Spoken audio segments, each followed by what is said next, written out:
They burned the mark into her face while she was still conscious. That is the first thing you need to understand about what was done to Amara Brooks. Not that she was taken, not that she was starved, not that they drained her blood week after week until her veins collapsed, but that they made sure she felt every second of it. They wanted her to remember what she was to them. Property. Inventory. A body with a use. She was 26 years old. She had been 3 semesters away from becoming a surgeon, and on a frozen January night in New York City, inside Grand Central Terminal, her legs finally gave out. She didn't scream when she fell. She had forgotten how. If you've ever loved someone who disappeared and came back unrecognizable, if you've ever looked at a scar on someone's skin and understood without being told what it cost them, then stay with this story. Hit the like button. Drop your city or country in the comments below because I want to see how far this story travels.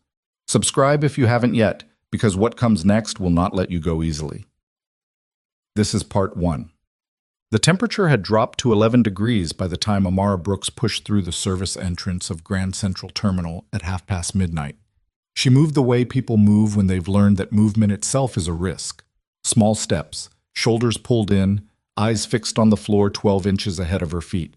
She wore a gray janitor's uniform 2 sizes too large, the kind that swallows a body so thoroughly that the person inside it seems to vanish, which was exactly the point. She had been invisible for 8 months. She had worked very hard to stay that way. The wheeled mop bucket she pulled behind her had a broken wheel. It caught on every seam in the marble floor, jerking her arm, making a sound like something dragged against its will. She had reported the broken wheel 3 times. Nobody fixed it. She had stopped reporting it. Her right hand, inside a thin latex glove, was wrapped in gauze underneath. The puncture sites on her inner arm were dressed the same way, covered by the long sleeve of the uniform. She had 3 sites currently active, 2 in the left arm, 1 in the right. They rotated the locations every 10 days so the veins had partial time to recover. Someone had thought carefully about that. Someone had calculated how much they could take before she stopped being useful. She tried not to think about that calculation. She thought about the floor instead. The marble floor of Grand Central at midnight, after the last commuters had gone, was extraordinary in a way she had never permitted herself to appreciate when she was a student moving through this terminal with her backpack and her coffee and her future. Now she mopped it for $4.30 an hour, off the books, paid in cash to a woman named Rita, who collected the envelopes and kept most of it and sent Amara back out every night with enough left over for 1 meal and the subway fare. She wasn't even supposed to be inside the terminal right now. Her assigned section was the lower concourse, the food hall, the bathrooms near track 19. But the mop bucket had caught a crack in the floor near the ramp, and the dirty water had sloshed out across 15 feet of marble, and she'd had to go back to the supply closet on the main concourse level for a second bucket. That was how she ended up in the main hall. That was how she ended up near the clock. The 4-faced opal clock at the center of Grand Central is one of the most recognizable objects in New York City. Amara had read once that it was valued somewhere between $10 and $20 million, though nobody agreed on the exact number. She remembered reading that fact in a magazine in the waiting room of her advisor's office during her second year of medical school, right before a meeting where her advisor told her she had the most disciplined analytical mind he'd seen in a student in 15 years. She remembered being embarrassed by that. She remembered wanting to argue with him. She remembered being 24 and genuinely certain, in the way only 24-year-olds can be, that she had decades of time. The clock read 12:47 a.m. Amara stopped walking. She hadn't planned to stop. Her body simply refused the next step. It was the cold, probably. The cold seeped through the terminal's doors every time they opened, and she had lost enough weight over the last 8 months that her body had no insulation left. Nothing between her skin and the January air but a gray uniform and the memory of a different life. Or maybe it wasn't the cold. Maybe it was the clock. Maybe it was the fact that she was standing in the middle of one of the most beautiful public spaces in the world, mopping marble at 12:47 in the morning, and she had a brand burned into the left side of her face, and nobody in this entire city knew her name. Her knees buckled. She caught herself on the handle of the mop bucket. The broken wheel scraped sideways and the bucket tipped, and she went down anyway, one knee hitting the marble hard enough that the crack of it echoed up through the vaulted ceiling. She heard it. She felt nothing. That frightened her more than the pain would have. She tried to stand. Her arms wouldn't cooperate. The left arm, the one with 2 active puncture sites, had gone completely numb below the elbow, and she realized with a distant, almost academic clarity that this had probably been happening for longer than she'd noticed, that she had simply been moving through the numbness the way she moved through everything now, by not acknowledging it until it became impossible to ignore. She made it to one knee. Then the vertigo hit. It came up from the floor, or it felt that way. A slow rotation, the marble tilting, the opal clock swinging on its axis.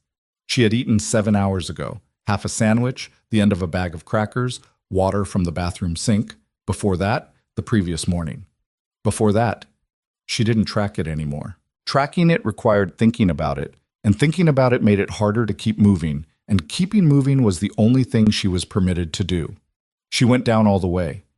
The marble was very cold against her cheek. That was the last clear sensation she registered. The cold of the marble, the way it seemed to pull the heat out of her face through the brand on her skin, the way the clock above her kept its 4 faces pointed in 4 directions regardless of what happened beneath it. She thought, without particular feeling, this is probably it. She closed her eyes. Kong Minja was not supposed to be in Grand Central Terminal at 12:47 in the morning. He was supposed to be in a car on 5th Avenue, in transit from a meeting in Midtown to a meeting in the financial district, 2 hours behind schedule, because the Midtown meeting had gone sideways in the first 20 minutes and had required 40 more to unsideway. His lead bodyguard, a former South Korean Special Forces soldier named Dae Jung, who had been with him for 11 years, had suggested the terminal as a shortcut, a cut-through to the east side entrance that would save them 12 minutes in traffic. Min-jae had said yes without looking up from his phone. He was 41 years old. He was 6'2", built like someone who had been in fights for most of his life and had won most of them, with hands that had the particular thickness that comes from years of specific use. His face was not handsome in any conventional sense. There was too much scar tissue along the jaw for that, a break in the nose that had been set wrong twice, eyes that processed rooms the way security cameras do, constantly and without warmth. He had 3 tattoos visible above his collar and others that were not. He wore a $12,000 overcoat and moved through public spaces like someone who had never once worried about whether he was allowed to be somewhere. He noticed the woman on the floor before anyone else in his group did. This was not unusual. Min-jae noticed things.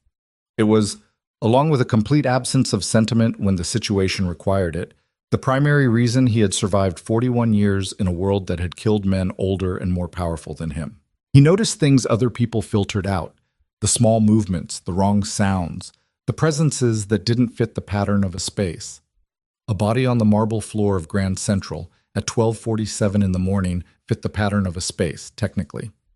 Bodies appeared in this terminal regularly. Drunks, runaways, people escaping the cold. The security guards managed them with practiced efficiency. What did not fit the pattern was the angle of her fall. He had seen people collapse from drink and from drugs and from exhaustion, and they all fell the same way eventually. Loose, surrendered, the body giving up its tension before the mind quite caught up. This woman had not fallen that way. She had gone down fighting, one hand still wrapped around the mop bucket handle, one knee still partially underneath her like she had tried twice to get back up. She had not surrendered. Her body had simply run out of something it needed and quit without her permission. He stopped walking. Dae-jung, immediately behind him, nearly walked into his back. "Boss, hold!" The other 2 bodyguards flanked out automatically, reading the stillness in Min-jae's posture the way men who have worked close protection for years learn to read it. The terminal was nearly empty at this hour. A handful of transit workers, a few late commuters cutting through. Nobody was looking at the woman on the floor except Min-jae. He crossed to her in 8 strides. He crouched down beside her and did not touch her immediately, which was not instinctive kindness but trained caution. You didn't touch unknown people in unknown situations until you understood the situation. He looked at her. She was young, he registered. Black woman, mid-20s, wearing a uniform that didn't fit her, and she had gone gray around the mouth in the particular way that meant her blood pressure had crashed. Her breathing was shallow enough that from 3 feet away he couldn't see her chest moving, and for one suspended second he thought she was already dead. Then she exhaled. The sound of it was barely a sound. He looked at her arms, at the gauze wrapped around the left forearm, the slight discoloration at the wrist where something had compressed the skin repeatedly. He looked at her right hand where the glove had partially come off in the fall, more gauze visible underneath. Then he looked at her face. Min Jae Kong had been in the Korean underworld since he was 19 years old. He had been running it, in whole or substantial part, since he was 33. He had seen things done to human bodies that he did not allow himself to think about in any depth, because the depth of that thinking led places that were not useful to him. He was not a sentimental man. He was not, by any definition he would have accepted, a gentle one. But he knew that mark. It was burned into the left side of her face, a small symbol, perhaps 2 centimeters across, a circle bisected by 3 lines arranged like spokes. It was old scar tissue, weeks healed at minimum, raised and dark against her skin. A brand, applied deliberately, with a tool designed for exactly that purpose. He knew that symbol because he had personally ordered the destruction of every record of it 8 years ago. He had believed, had been certain, had staked considerable resources on the certainty that the operation using that mark was finished, dismantled, gone. The coldness that moved through him was not anger. It was something older and quieter than anger, something that lived below the level where anger operated. "Get the car to the 42nd Street entrance," he said. Dae-jung behind him. "Boss, if she needs medical attention, my physician, not a hospital." He slid one arm under her shoulders, the other under her knees. "Now, Dae-jung." He lifted her. She weighed almost nothing. That was the second thing that hit him. After the mark, after the gauze, after the particular angle of her fall. The fact that she weighed almost nothing, that there was no resistance in her body, that she was so thoroughly depleted that she had become a weight without tension, a person reduced to their minimum. He had carried injured men off floors before. He understood the difference between a body that had been damaged and a body that had been systematically drained. She had been systematically drained. He carried her through the terminal with his coat open around her, his bodyguards clearing the path ahead. Nobody stopped them. Nobody asked questions. People who saw Kong Min-jae moving with purpose through a space understood, without being told, that questions were not welcome. At the 42nd Street exit, the car was already there. He got in the back with her. Dae-jung took the front passenger seat. The driver, who had been driving Min-jae for 6 years and had learned to ask nothing, pulled into traffic without a word. Min-jae looked down at the woman in his arms. Her head had fallen against his shoulder. The brand on her face was inches from him now, close enough that he could see exactly how it had been applied. Not carelessly, not with rage, but with precision. Someone had taken their time. Someone had wanted it done correctly. His jaw tightened. He had thought about this mark. In the years since he'd ordered the operation dismantled, the way you think about things, you're certain you've buried. Not often, not with fear, but with the occasional distant unease of a man who knows that burial is never quite as final as you need it to be. He had been wrong about the burial. He could see that now, with the evidence pressed against his shoulder. He took out his phone. 3 contacts, no names, just numbers. He dialed the second one. It rang twice. "I need Dr. Han at the penthouse in 40 minutes, he said. "Full kit, blood work, and wake Seo. I want everything we have on a symbol. You remember the one. The circle brand." A pause. "I know what time it is. 40 minutes. He ended the call. The woman against his shoulder made a small sound. Not words, not conscious, just the involuntary sound of a body responding to warmth after a very long time without it. Her right hand, the one with the gauze, twitched once and then went still. Min-jae did not look away from the window. He watched the city move past. The January dark, the lit windows, the yellow spill of streetlights on wet pavement. And he thought about the symbol burned into her face. He thought about who put it there, and when, and what it meant that it still existed. He thought about his father. He hadn't permitted himself to think about his father in 3 years. He thought about him now for exactly 4 seconds, then shut the thought down the way you shut a door on a room you don't enter anymore. But the door had opened, and whatever was on the other side of it was not going to stay there now. Outside the window, New York moved past like it always did, indifferent, enormous, swallowing everything that happened inside it without a pause. The woman against his shoulder breathed shallowly. The car moved north. Min-jae said nothing for the rest of the ride. There was nothing to say yet. But someone, somewhere in this city, had kept that operation alive for 8 years while he believed it was dead. And whatever came next, whatever the blood work showed, whatever CO found, whatever the woman eventually woke up and told him, was going to cost someone everything. He had already decided that. He decided it the moment he saw the brand. Dr. Han arrived in 38 minutes. Min-jae knew this because he had been watching the clock on the penthouse wall since the car pulled into the underground garage. And watching clocks was something he did when he was keeping himself from doing other things, from making calls he wasn't ready to make, from having conversations that needed more information before they could happen, from standing in the hallway outside the guest room where 2 of his household staff were carefully removing a janitor's uniform from an unconscious woman and trying not to look at what was underneath it. He stood at the kitchen island with a glass of water he hadn't touched. Dae-jung was near the elevator, on his phone, running the quiet logistics that followed Min-jae everywhere. The penthouse occupied the entire 43rd floor of a building in Midtown East that officially belonged to a real estate holding company registered in Singapore. Min-jae had lived here for 4 years. He had never brought anyone here who hadn't been vetted to a degree that most government agencies would consider excessive.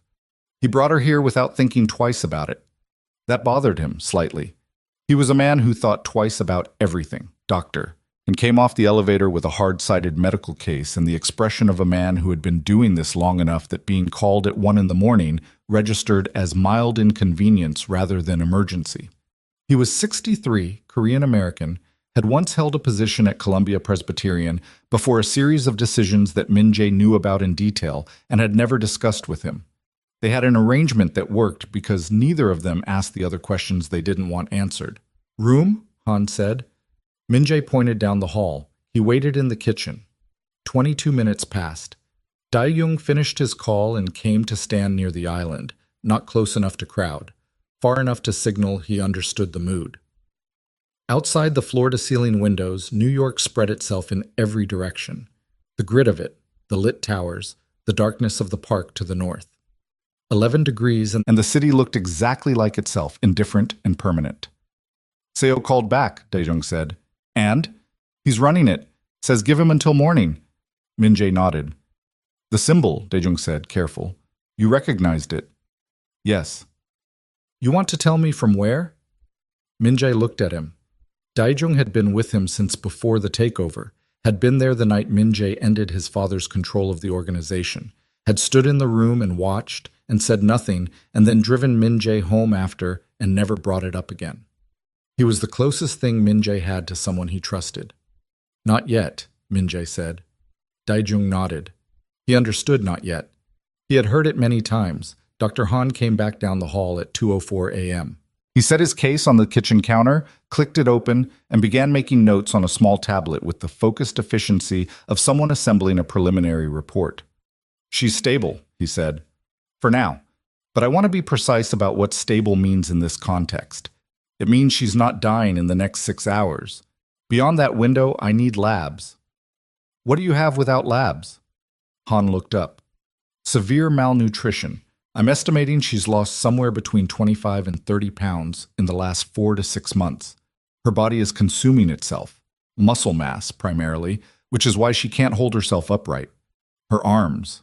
He paused. "Whoever has been doing it knew what they were doing. The sites are rotated. They're not amateurs." The silence in the kitchen had weight. "What kind of volume?" Min-jae said. "Based on the vein condition, regular extractions. Not massive quantities each time, controlled amounts, frequently. The kind of schedule you'd design if you wanted to keep the source functional indefinitely." Han said this without expression. He had learned not to bring expression to these conversations. "She has an infection developing in the left arm. I've started antibiotics. She needs IV fluids, she needs calories, and she needs about 3 weeks of rest before her body can begin recovering. And there's the brand. I saw it. It's weeks old. Healed over cleanly, which means she had basic wound care access at some point. It's..." Han stopped. "It's precise work, specific dimensions, like a registration mark." Min-jae set the water glass down. "I need the blood work. I drew samples. I have a courier coming." "Not the hospital lab." "No," Han said. "My private facility. I'll have results by tomorrow afternoon." He closed the case. "She'll sleep through the night." The sedation I gave her was light. She's mostly just that exhausted. But when she wakes up, she's going to be frightened. I want to be clear about that. Whatever she's been living through, her nervous system has been running on threat response for months. The first thing she'll experience when she's conscious and warm and fed is not relief. It's going to be panic. Whoever's with her when that happens needs to understand that. Minjai looked at him steadily. "I'll be here," he said. Han picked up his case. "She's young," he said, which was not a medical observation. He said it the way a man says something he knows won't change anything, but can't stop himself from saying. "I know," Minjai said. Well, she woke up screaming. Not screaming exactly. The sound that came out of her was not loud enough to be called a scream, which was its own kind of horror, the fact that 8 months had compressed her fear to something that barely had volume. It was more like a sustained exhalation of pure terror, and it lasted approximately 4 seconds before she registered that she was in a bed, in a room, with light coming through a window, and she went completely silent. Minjai was in the chair in the corner. He had been there since 4 in the morning. He had not slept. He was not going to pretend otherwise, and he was not going to move suddenly or speak first, because Han had been right, and he had known Han would be right. The panic was already there in the way she was holding herself, rigid under the blankets, eyes moving across the room with the rapid mechanical quality of someone performing a threat assessment. Her eyes found him. She didn't move. Neither did he. 10 seconds. 15. The city outside the window was starting its gray pre-dawn noise, distant traffic, a siren somewhere below, the low hum of a building that contained 43 floors of human activity even in the dead of night. "You're not going back," Minjai said. Her jaw tightened. "What?" "To wherever they have you. You're not going back." "You don't know where?" "No," he said. "Not yet. But I will." He watched her clock the exits. The door, the window, the distance between her position and his. He stayed in the chair. "You're on the 43rd floor. The window is reinforced. The door isn't locked." She stared at him. "I'm not keeping you here," he said. "If you want to leave, the elevator is at the end of the hall, and the lobby staff will call you a car. I'll give you money. You can walk out in the next 10 minutes if that's what you decide." He held eye contact. "But you collapsed on the floor of Grand Central in 11-degree weather, and you weigh nothing, and there's an infection in your left arm that will reach your bloodstream within the week if you don't finish the antibiotics, so I'd like you to hear me out first." A long pause. She was measuring him. He could see her doing it, running the calculation, looking for the angle, trying to find the thing underneath what he was saying that matched the things people had said to her before. "Who are you?" she said. He told her his name. The way her face changed when he said it told him she recognized it. Not from personal knowledge, from the peripheral awareness that people who live in certain parts of certain cities develop about certain names. Kang Min-jae was not a name on the news. It was a name that moved through conversations in lower registers, in specific contexts. The fact that she'd heard it meant she'd been moving through spaces where it came up. "You're—" She stopped. "Yes." She was quiet for a moment, then, "So I went from one cage to another." "Look at the door," he said. She looked at it. "It's not locked," he said again. "I don't do cages." "People say a lot of things." "They do." He leaned forward, elbows on his knees, and for the first time she got a complete look at him. The scar tissue on the jaw, the hands, the tattoos at his collar, all the evidence of a life that had not been abstract or distant about its violence. "Your name?" She hesitated. "Amara." "Amara. The mark on your face. The circle with 3 spokes." He watched her hand go involuntarily to her cheek, her fingers stopping just before they touched it, a gesture she'd probably made 10,000 times. "I need to know where they took you, what the facility looked like, how many people, how they moved you." Her eyes went flat. "Why?" "Because I shut that operation down 8 years ago," he said, "and someone kept it running, and I want to know who." The silence that followed was different from the one before it. She was processing something, rearranging pieces. 8 years ago," she said slowly. "I believed it was finished. I was wrong." He said it without softening it. "And you are one of the consequences of how wrong I was. I understand if that's not something you want to—" "You knew about it." Her voice had gone very quiet. 8 years ago, you knew it existed. Yes. And you didn't. No one was. She stopped, pressed her lips together. The hand that had been moving toward her face dropped to the blanket and fisted in it. How many people were in there when you supposedly shut it down? He held her gaze. I don't know the exact number. Guess. Amara? Guess. 30, he said. Possibly more. I don't know what happened to them. I was told the operation was dismantled. I did not verify that personally. The sound she made was not a word. It was something below words, something that came from a place in her body that had been keeping score for months. She turned her face toward the window. Her jaw was working. He watched her refuse to cry. Not because she wasn't feeling it, but because she had used up whatever mechanism allows for crying somewhere in the last 8 months and hadn't gotten it back yet. There were 11 people in the room where I was kept, she said finally to the window. When I got there, there were 9 left when they moved me. She paused. I don't know what happened to the other 2. Minjae said nothing. One of them was 19 years old, Amara said. She told me she'd been there for 2 years. The room held that. I'm going to find them, he said. She turned back from the window. You said that like it settles something. It doesn't, but it's what I'm going to do. She studied him for a long time. He let her. She was trying to decide something, and he understood that whatever she decided would be the thing she could live with, and that was the only standard that mattered. The facility, she said finally. It's underground. Lower Manhattan, I think. I was transported in a van without windows, but the sound of it. The trains. The echo pattern through the walls. Her voice had shifted. She was doing something medical with her memory, he realized, treating it like diagnostic data, removing herself from it just enough to be useful. They used a freight entrance. There was a loading dock, 1 level down from the main facility.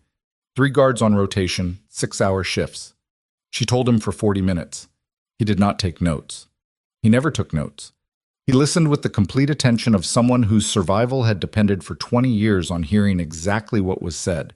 And she talked with the precise, controlled delivery of someone who had gone through her memories so many times in the dark that she'd organized them into something she could report without shattering.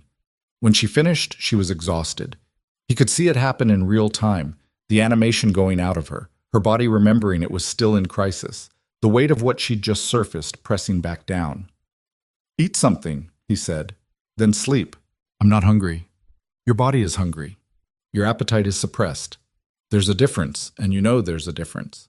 She looked at him sharply. Why do you know that? I had a nutritionist explain it to me once. For different reasons. He stood. I'll have something brought. You don't have to eat all of it. He was at the door when she said, the brand. He stopped. You knew what it meant, she said. The second you saw it. I could tell from the way you went still. Most people look at it and look away. You looked at it like you recognized it. He turned back. What does it mean? She said. The symbol. It's a mark of ownership, he said, used by a specific organization to identify assets they considered long-term resources. He paused. Not victims. That's not the word they used. Resources. She absorbed this without flinching. She had already known it, he thought. She had known it the moment they put it on her. She had just needed to hear it confirmed from outside herself. I'm going to find out who kept it running, he said, and what I do after that, you don't need to know. But the operation ends. That's not a threat. It's a fact. I want to help, she said. No. I know that facility better than anyone you could send. I know their rotation. I know their medical protocols. I know which guards take their breaks where and how long. Amara. His voice was not loud. It was the kind of voice that doesn't need to be. Not yet. She stared at him. Don't manage me. I'm not managing you. I'm telling you that you can't stand up for more than 10 minutes without your blood pressure dropping, and I need you alive long enough to be useful. He held her gaze. Eat, sleep. When Dr. Hahn clears you, we talk about next steps. She didn't like it. He could see she didn't like it. But she was also 20 pounds underweight with an active infection and the sense to know it. Fine, she said, which was not agreement so much as temporary ceasefire. He left her. SEO's report came at 11:47 the following morning. Min-jae read it at the kitchen island with his second coffee going cold beside him, Dae-jung standing near the window, both of them quiet for the duration. The circle had not been dismantled. What Min-jae had believed was dismantled 8 years ago was a single operational node, one facility, one network of suppliers. The organization itself had fractured, gone lateral, rebuilt under different names and different sectors. Financial records SEO had pulled from a shell company registered in Delaware, traced backward through 4 other entities before arriving at a holding structure that Min-jae recognized. He set the report down. Dae-jung looked at him. "Boss, I see it. That holding structure. I know what it is." Dae-jung was quiet for a moment. "Your father's been gone for 8 years. "He was gone," Min-jae said. "That's different." The financial structure in front of him was one he knew intimately because he had grown up inside it, had learned to read it the way other children learn to read maps, had used it himself for years before the takeover, had believed he'd severed every thread of it when he dismantled his father's direct operations. But you couldn't dismantle a structure you built unless you built the replacement yourself. And Min-jae had been 23 years old when his father taught him this particular architecture, and had not yet understood that understanding a thing and owning a thing were different categories entirely.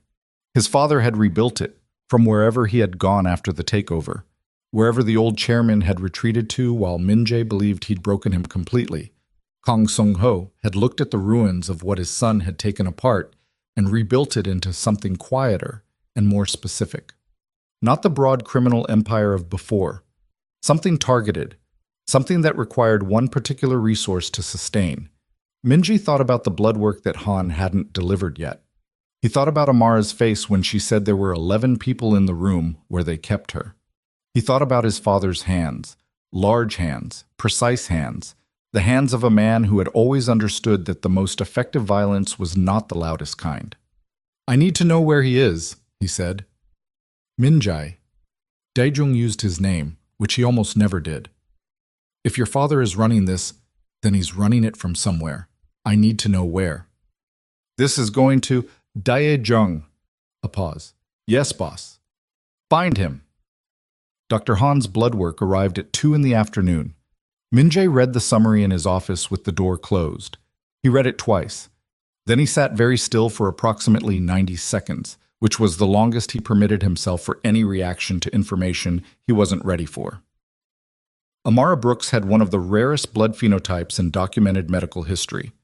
The specific antigen profile Han had identified appeared in fewer than 50 confirmed cases in the medical literature. The majority of them clustered in 2 genetic lines, one East Asian, one West African.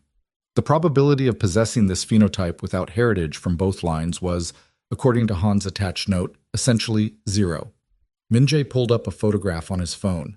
He kept very few photographs. This one was old, scanned from a physical print, the colors slightly wrong in the way of photographs from decades ago. It showed a man in his 50s standing beside a woman who was laughing at something off camera. The man was his great-uncle. The woman, whose name Min-jae had been told once and had not retained because it had not seemed important, was American. He looked at the photograph for a long time. Then he walked down the hall to Amara's room and knocked. "Come in," she said. Her voice was stronger than the night before. She had eaten. She was sitting up. He came in and closed the door and stood against it because he wasn't sure, for the first time in a long time, where to put himself in a room. "The blood work came back," he said. "And?" he told her. She was quiet for so long that he thought she might not have heard him. Then she said very carefully, "Say that again." He said it again. She looked at her hands. The gauze was still wrapped around the forearms, but she'd changed out of the hospital gown Han had put her in, borrowed clothes from somewhere, oversized, his, probably, folded at the wrists. She looked at her hands like she was seeing them differently than she had an hour ago. "Your great-uncle," she said, "a branch of the family that was removed from the record. Before I was born. My father had a systematic approach to removing things he found inconvenient." He paused. "You're not a random target, Amara. Your blood phenotype is what they've been harvesting. Someone in my family needed it. Someone has been using it to survive," she said flatly. "I know. I'm a medical student. I understand what a rare blood phenotype means to someone with the right condition. She looked up. Your father? He said nothing. He's dying, she said. Whatever he has, and with that phenotype profile, I can make a reasonable guess. He's been using my blood to extend his life, which means, she stopped, which means he's the one who took me. Yes. Your father kidnapped me. Yes. She stared at him. He held it. And you didn't know, she said. No.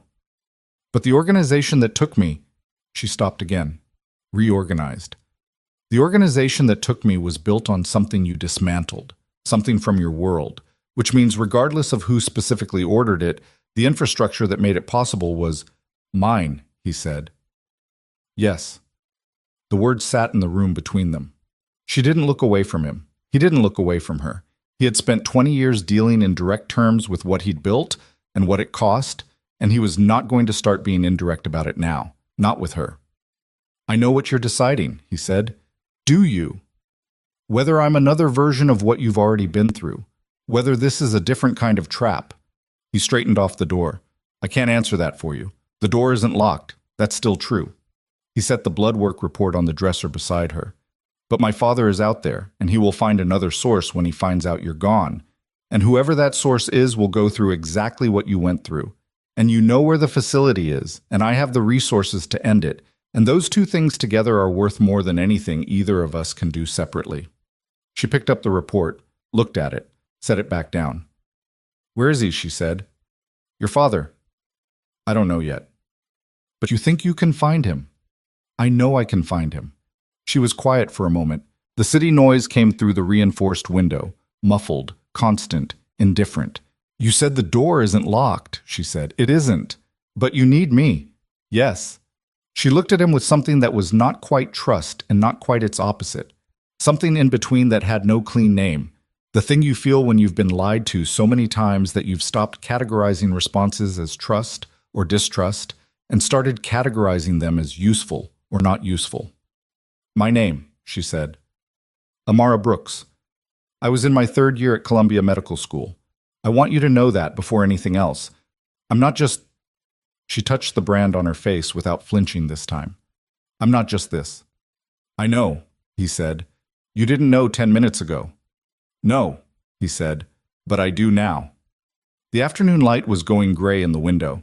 Down the hall, Min Jae's phone lit up on the kitchen island with a message from Dae Jung. 4 words. Found a location. Possible.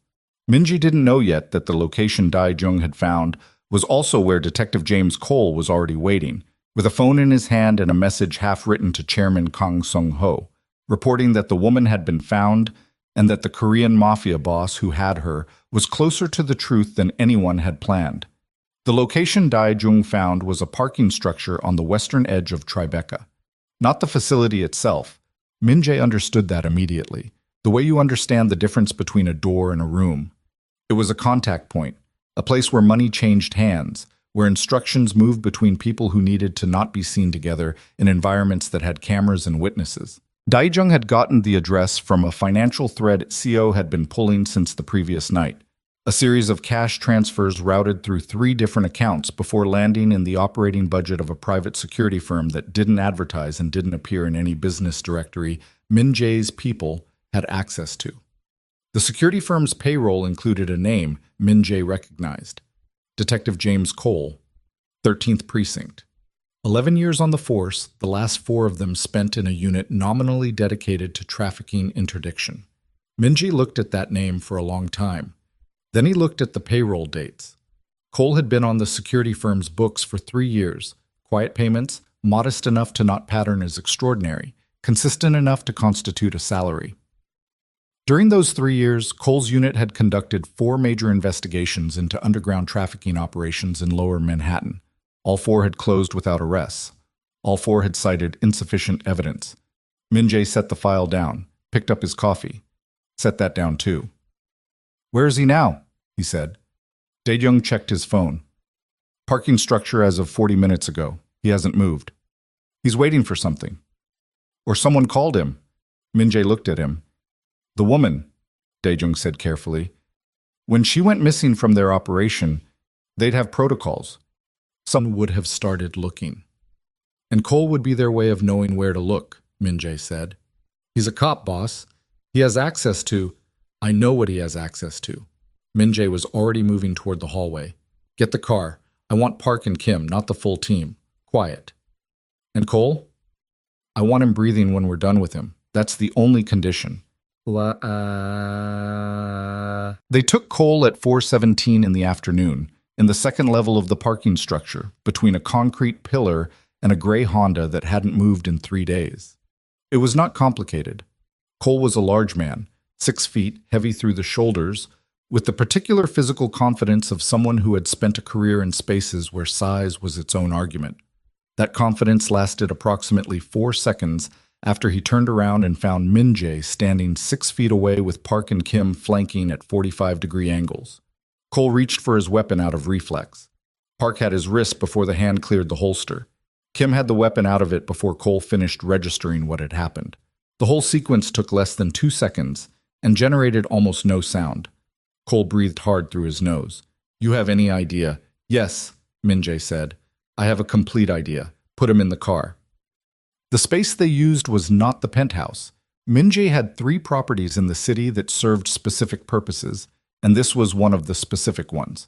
A floor of a building in Long Island City that had been a textile warehouse in a previous life and now contained, among other things, a room with no windows and very good soundproofing and 2 chairs bolted to the floor. Cole sat in one of the chairs. His hands were zip-tied at the wrist, in front of him, which was a deliberate choice. It looked less extreme than behind the back, and it allowed his hands to be visible, and Minjay found that people revealed more when they could see their own hands. Minjay sat in the other chair, no table between them, 3 feet of bare concrete floor. Detective Cole, he said. Cole was looking at the room, calculating, making assessments. I was good at it, Minjay could tell. His eyes moved with the practiced efficiency of someone who'd spent years reading environments. He landed on the conclusion the room was designed to produce, that nothing good came out of this space, and that the man across from him knew that better than he did. Whatever you think you have on me, Cole said, you're making a mistake. Tell me about the circle. A pause. Cole's jaw moved. I don't know what that is. Your payroll does. 3 years, James. $4,200 a month. Routed through a private security firm that doesn't exist as a business in any meaningful sense. Minjay leaned forward, elbows on his knees. I want to know where the main facility is. I want names. And I want to know who you reported to. Cole looked at him with the expression of a man who had rehearsed for this conversation in abstract and was now discovering the rehearsal was inadequate. I want a lawyer. You're not under arrest. This isn't that kind of conversation. Minjay held the eye contact without effort. I'm going to ask you again, and I want you to think carefully about the fact that the people you work for have no loyalty to you that supersedes their operational security. If they know I have you, and they will know, they will burn everything connected to you without a second thought. Whatever they've promised you, whatever arrangement you believe exists, it ends the moment you become a liability. Cole's breathing had changed. Not dramatically. He was too experienced for dramatic tells, but the rhythm of it had shifted, a half-second longer between inhale and exhale. The facility is in Lower Manhattan, Minjay said. Below street level. Freight entrance, loading dock 1 level down. 3-guard rotation on 6-hour shifts. He watched Cole's face. I already know that much. What I don't have is the specific location and the internal layout below the medical level. You're going to give me that. Cole stared at him. How do you... Because the woman you've been looking for since yesterday told me. She's alive, she's coherent, and she remembers everything. Minjay paused. Which means your operation has already failed. The only question now is what comes next for you specifically. The silence stretched. Cole looked at his hands, then at the floor, then at a point on the wall behind Minjay's shoulder that had nothing on it. Walker Street, Cole said finally. His voice was flat, evacuated of something. There's a building on Walker Street. Looks like a dead restaurant supply warehouse. The entrance is through the loading dock on the north side. Basement level, then sub-basement. That's where they keep... He stopped. His jaw tightened. That's where the medical operation is. Who runs it on the ground? A man named Reeves. He's not... He's not connected the way you're thinking. He's a doctor, disgraced, lost his license 8 years ago. Cole paused. He's the one who designed the extraction protocol, the rotation schedule, the dosing, the... He stopped again. He designed it to keep them alive, Min-jae said. Yes. So they could be used indefinitely. Cole said nothing, which was its own answer. Who do you report to? Min-jae said. I reported to a handler. I never had a name. Communication through dead drops. Physical locations, not digital. I'd get instructions. I'd report back through the same system. And above the handler? Cole looked at him. Something in his expression had changed. Not softened, but complicated. Like a man about to say a thing he knows will change the nature of the conversation permanently. I don't know his name, Cole said. I've seen him once. 18 months ago, there was a meeting. I wasn't supposed to be there. I came early. I saw him through a window in the building on Walker Street. He paused. Old Korean man. 70, maybe 75. Small. Moved slow. But everyone in that room, everyone, was watching him like he was the only thing in it. The temperature of Min-jae's face did not change. His hands did not move. His breathing did not alter. None of these things were involuntary. They were the product of 20 years of learning to keep his body still when what it wanted to do was something else entirely. Anything else? He said. The words came out level. There were tubes coming from his arm. A portable unit, like a small IV setup, but more complex. One of the medical staff was with him the whole time. Cole looked at his hands again. He looked sick, like something was keeping him going that shouldn't have been enough. Min-jae stood up. He walked to the door, stopped with his hand on it.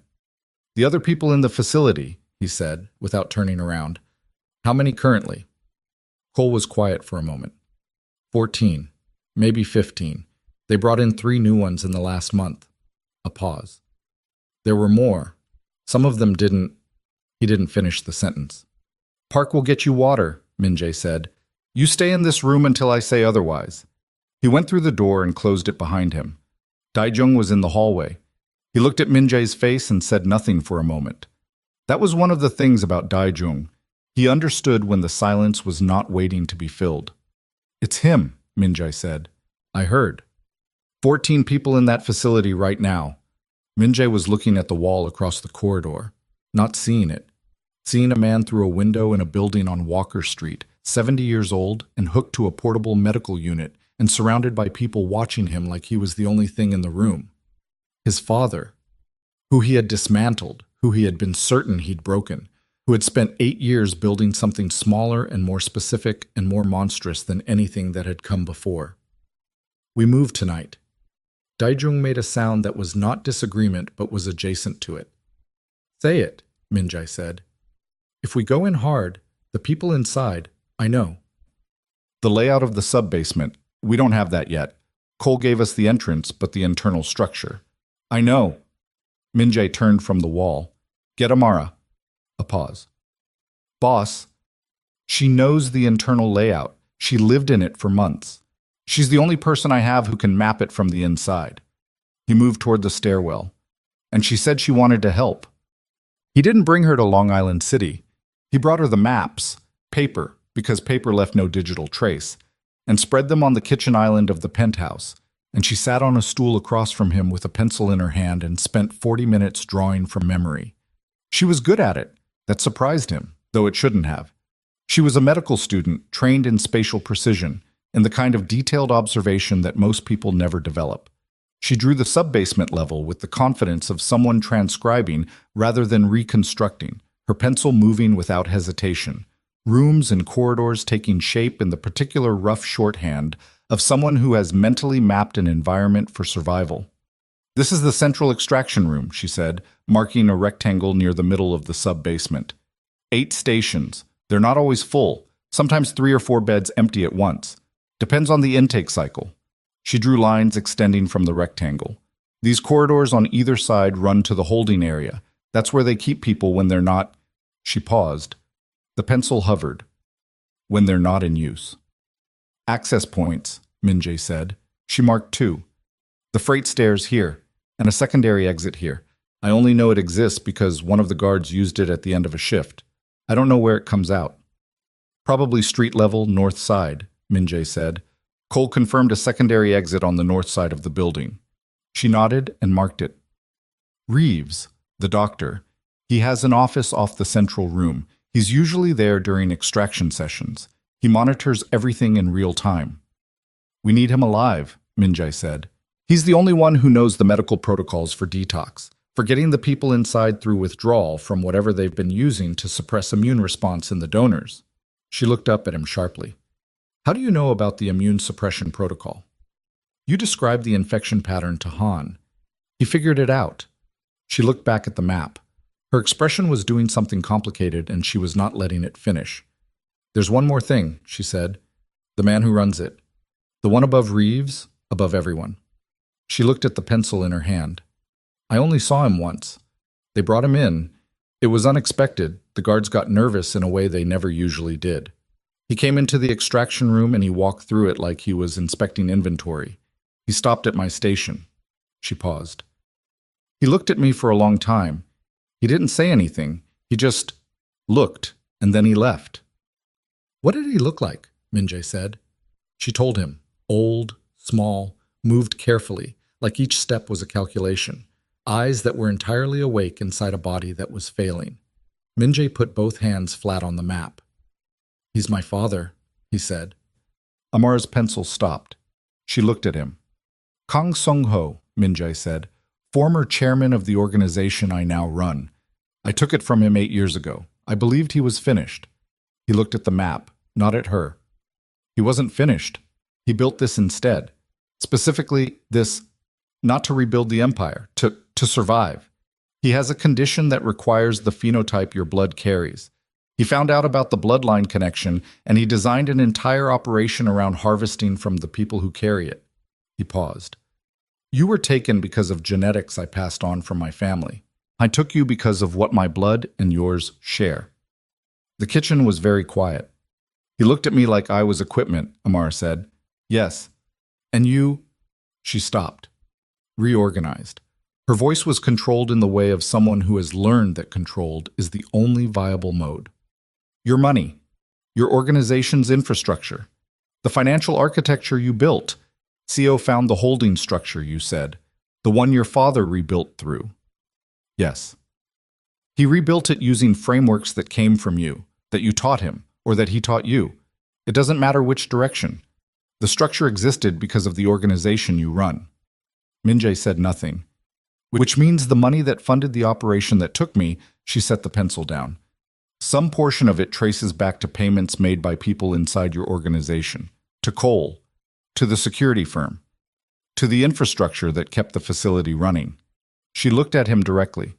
You funded it, not intentionally, but the money moved through your world to reach his. Yes, he said. The word cost him something. She could see it did. She was not interested in that cost right now.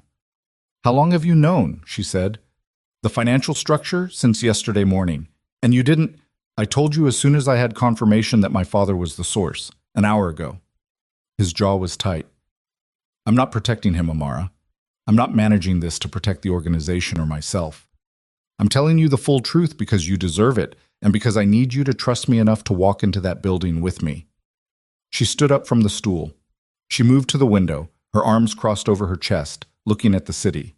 Her left forearm was still bandaged. She was wearing borrowed clothes that were too big, standing in a penthouse she hadn't chosen, looking at a city that had swallowed her for 8 months. You need me to trust you, she said. I need us both to walk out of that building, he said. What that requires is up to you. She was quiet for a minute. The afternoon light shifted perceptibly. Then, tonight is too soon. The longer we wait, I know. She turned from the window. I know. But if your father knows Cole has been taken, and he will know. He'll move the operation. He's done it before.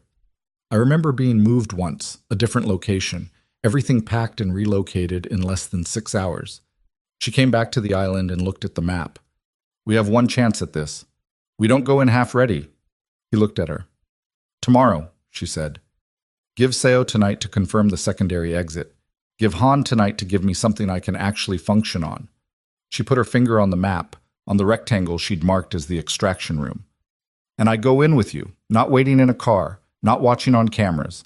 I go in. That's not non-negotiable, she said. Those are my people in there. I know their names, some of them. I know which ones can walk and which ones can't, and which ones are going to need someone to tell them it's over because they stopped believing it could be. She looked up at him. You need me functional on the inside, that's the deal. He looked at her for a long moment, then at the map, then back at her. He was about to speak when his phone lit up on the counter beside the map. He looked at the screen. Daejung. One line of text, no preamble. Cole is gone. Room is empty. He was wrong about the zip ties. Min-jae picked up the phone, read it again. Cole was gone. Cole, who knew they were moving on Walker Street, who knew they had Amara, who had a handler somewhere in the city, and a dead drop system that didn't require a phone and could be activated with nothing more than a mark on a wall in the right location. Cole, who had 40 minutes of head start. Min-jae looked at Amara across the map of the facility where 14 people were currently being held. We move now, he said. Her face changed. Not with fear. With something harder than fear. The expression of someone who has just watched the last margin of safety close and has decided, in real time, that closed margins are something she knows how to work inside. She picked up the pencil. Then let me finish the map, she said. They finished the map in 11 minutes. Amara drew fast, not rushing, just economical, the pencil moving with the kind of precision that comes from having mentally traced the same corridors so many times in the dark that they exist in the body as much as the mind. She marked guard positions, sight lines, the location of the medical supply cabinet she knew was unlocked on the east wall of the extraction room, the distance between the freight stairs and the first holding area and steps, because steps were more reliable than estimates. Min-jae photographed every page with his phone, sent them to Daejung, sent them to Seo. Then he looked at Amara and said, body armor. She blinked. What? I have vests. You're wearing one. I'm not non-negotiable, he said, using her own word from 20 minutes ago. She held his gaze for a moment. Then she looked away first, which was not surrender but pragmatism, the calculation of someone who understood that this was not the argument worth having right now. Fine. They were moving in 40 minutes. Walker Street at 11 at night looked exactly like nothing. That was the design of it. The building sat between a legitimate freight operation on one side and a vacant commercial space on the other, and it had the particular blankness of a structure that had learned to disappear. No signage. 2 loading bays on the street level, both shuttered, the metal doors weathered in a way that suggested disuse. A camera above the north bay, positioned to look broken. Min-jae clocked it immediately. The camera is live, he said into the earpiece. Daejung, positioned half a block east with 2 of their people. We see it. Seo has the feed. 30-second loop running now. How long has the loop been up? 40 seconds. Move. They moved in 2 groups, Min-jae and Amara through the north bay, Park and Kim through the secondary exit on the building's west side that Seo had confirmed from city infrastructure records. 4 people total. Min-jae had wanted more. Amara had argued against it. Too many bodies in a confined underground space created chaos that hurt the people they were trying to extract, and she was right, and he hated that she was right, because more bodies meant more margin, and he preferred margin. The loading dock door opened with a keycard Seo had cloned from the security firm's access records. It made no sound. Beyond it, concrete stairs going down, single bulb at the landing, the smell of industrial cleaning fluid, and something underneath it that Min-jae's body recognized before his mind named it. Disinfectant over blood. The particular combination of a medical space that cleaned aggressively because what it was cleaning was specific and recurring. Amara was behind him on the stairs, close enough that he could hear her breathing. It had changed the moment the door opened. Not faster, but more deliberate, each breath taken like a decision. She knew this smell. She had lived inside it for months. He felt her hand touch his shoulder once. Not grabbing, just contact, just placement. And then she moved up beside him at the landing and pointed left. He went left. The first guard was exactly where she'd said he'd be. The encounter lasted 5 seconds. Park materialized from the west exit corridor at the same moment. Min-jae came around the corner from the landing, and the guard, Young, not expecting approach from two directions simultaneously, made the wrong choice between reaching for his radio and reaching for his weapon and managed neither before Park had him down and zip-tied with the particular efficiency of someone who had done this more than professionally. Min-jae checked his watch. They had the 30-second camera loop on a cycle. Seo could extend it, but every extension increased the risk of detection by whatever monitoring system the facility ran internally. "Second guard," he said quietly. Amara touched his arm, pointed at the corridor ahead, a junction, left toward the extraction room, right toward a door she indicated with two fingers. "Break room," she mouthed. "Shift change at midnight." He checked his watch again. 11:47. 13 minutes, he said. She nodded. They went left. The extraction room was lit the way hospital spaces are lit, fluorescent, total, the kind of light that eliminates shadow, because shadows allow for the kind of privacy that medical procedures are not supposed to accommodate. 8 stations, as Amara had drawn them. 6 currently occupied. Min-jae saw them and felt something locked down in his chest. Not emotion exactly, not the way he understood emotion, but a physical response to information, the body processing what the mind was still cataloging. 6 people on gurneys, various states of consciousness, various stages of whatever the extraction cycle currently was. Ages ranged. He put the youngest at barely 20, the oldest at perhaps 45. All with the particular depletion that Amara carried when he first saw her, the absence of reserve. Amara made a sound beside him. It was very small.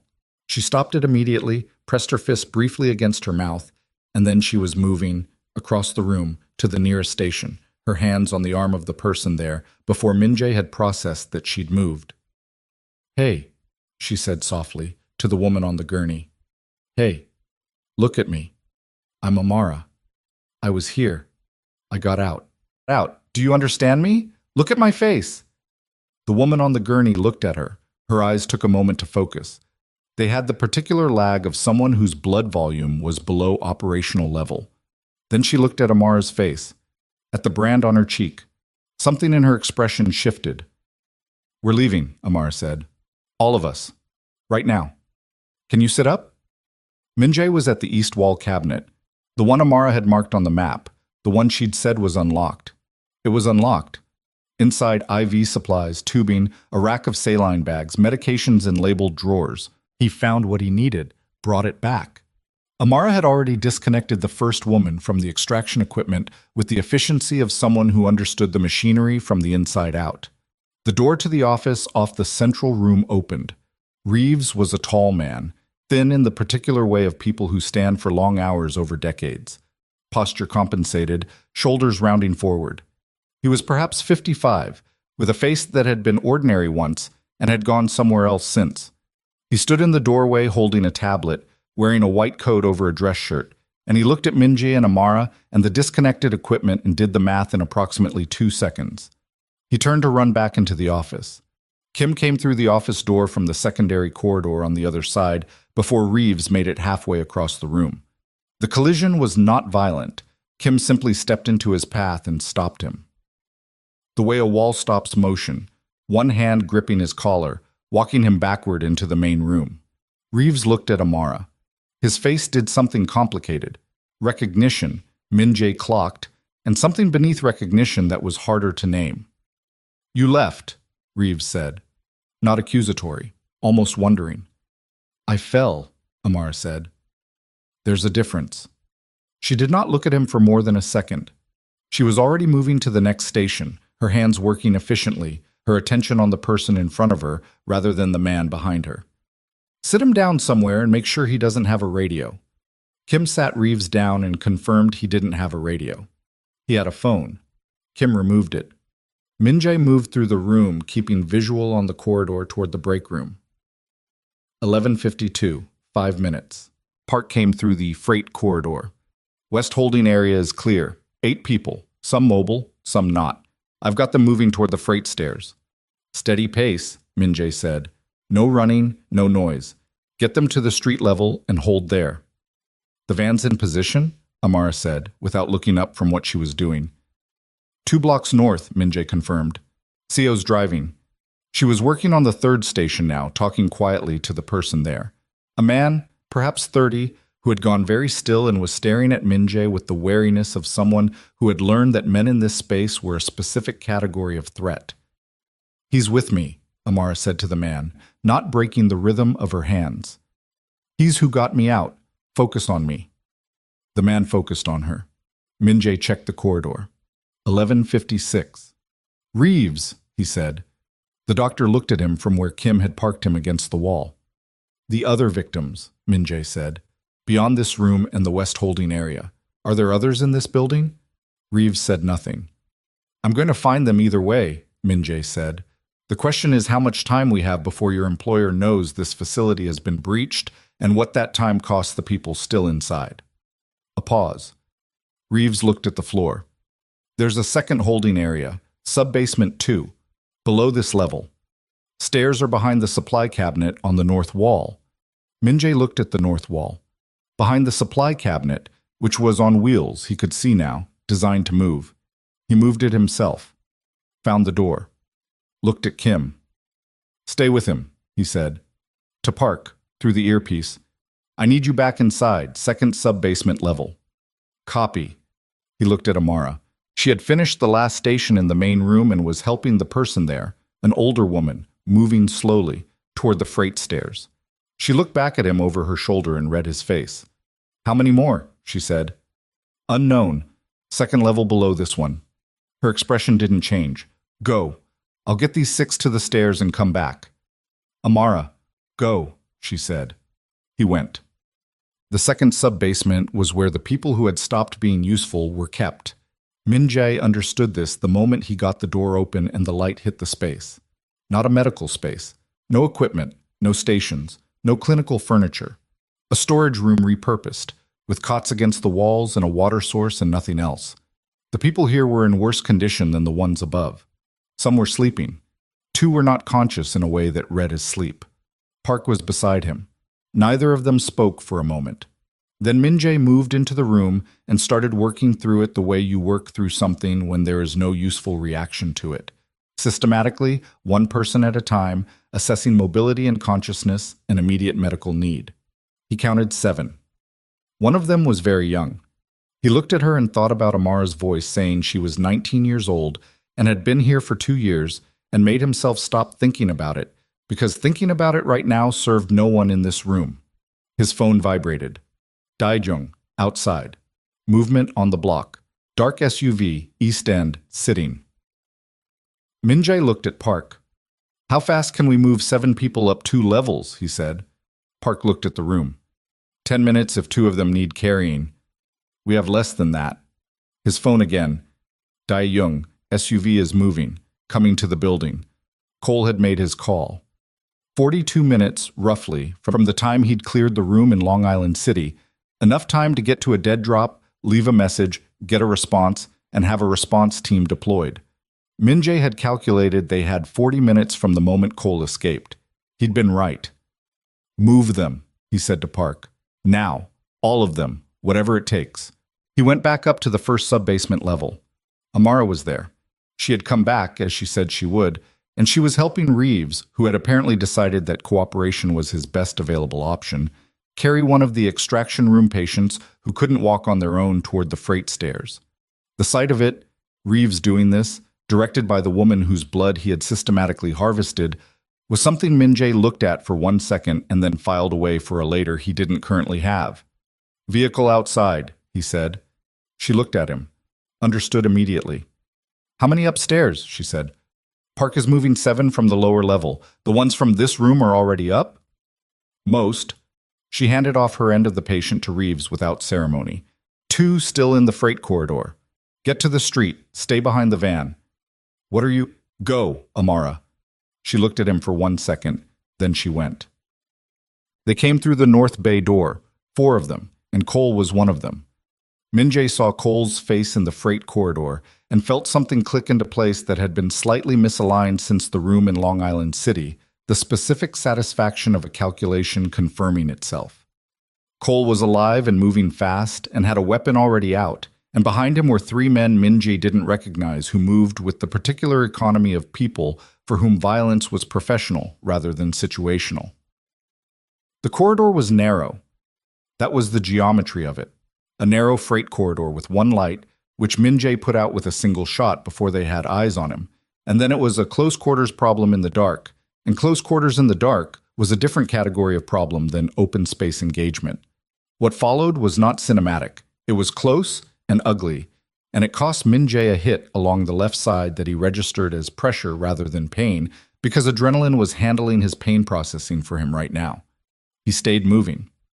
That was the fundamental principle. In a close fight, you do not stop moving, you accept impact, and you keep moving, and you find the geometry of the space that gives you angles on the other side. He found it. 2 of the 3 went down in the corridor, not dead, functionally removed from the problem. The third went through the stairwell door, and Min-jae followed, and they resolved that in the stairwell, which was even narrower, which made it faster. Cole was at the loading dock level when Min-jae came out of the stairwell. He had the bay door half open, the north bay, the way out. And he looked back and saw Min-jae and did the calculation visible on his face. The 3-step sequence of a man deciding whether to run or fight and landing on fight because he had nowhere to run that wasn't worse. He raised the weapon. Min-jae was already moving sideways. The shot hit concrete. Cole fired again and Min-jae felt this one.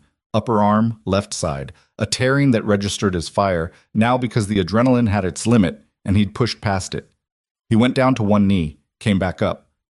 The knee hit the concrete wrong and sent something electric up through his hip, but he was upright.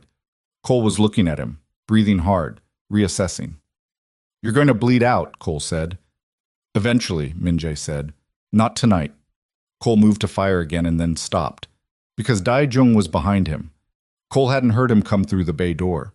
Dae-jung moved with the particular silence of someone who had done this for 20 years and understood that the most effective approach was the one nobody heard coming. Cole looked at Dae-jung, looked at the weapon against the back of his neck, looked at Min-jae. He put his weapon on the ground.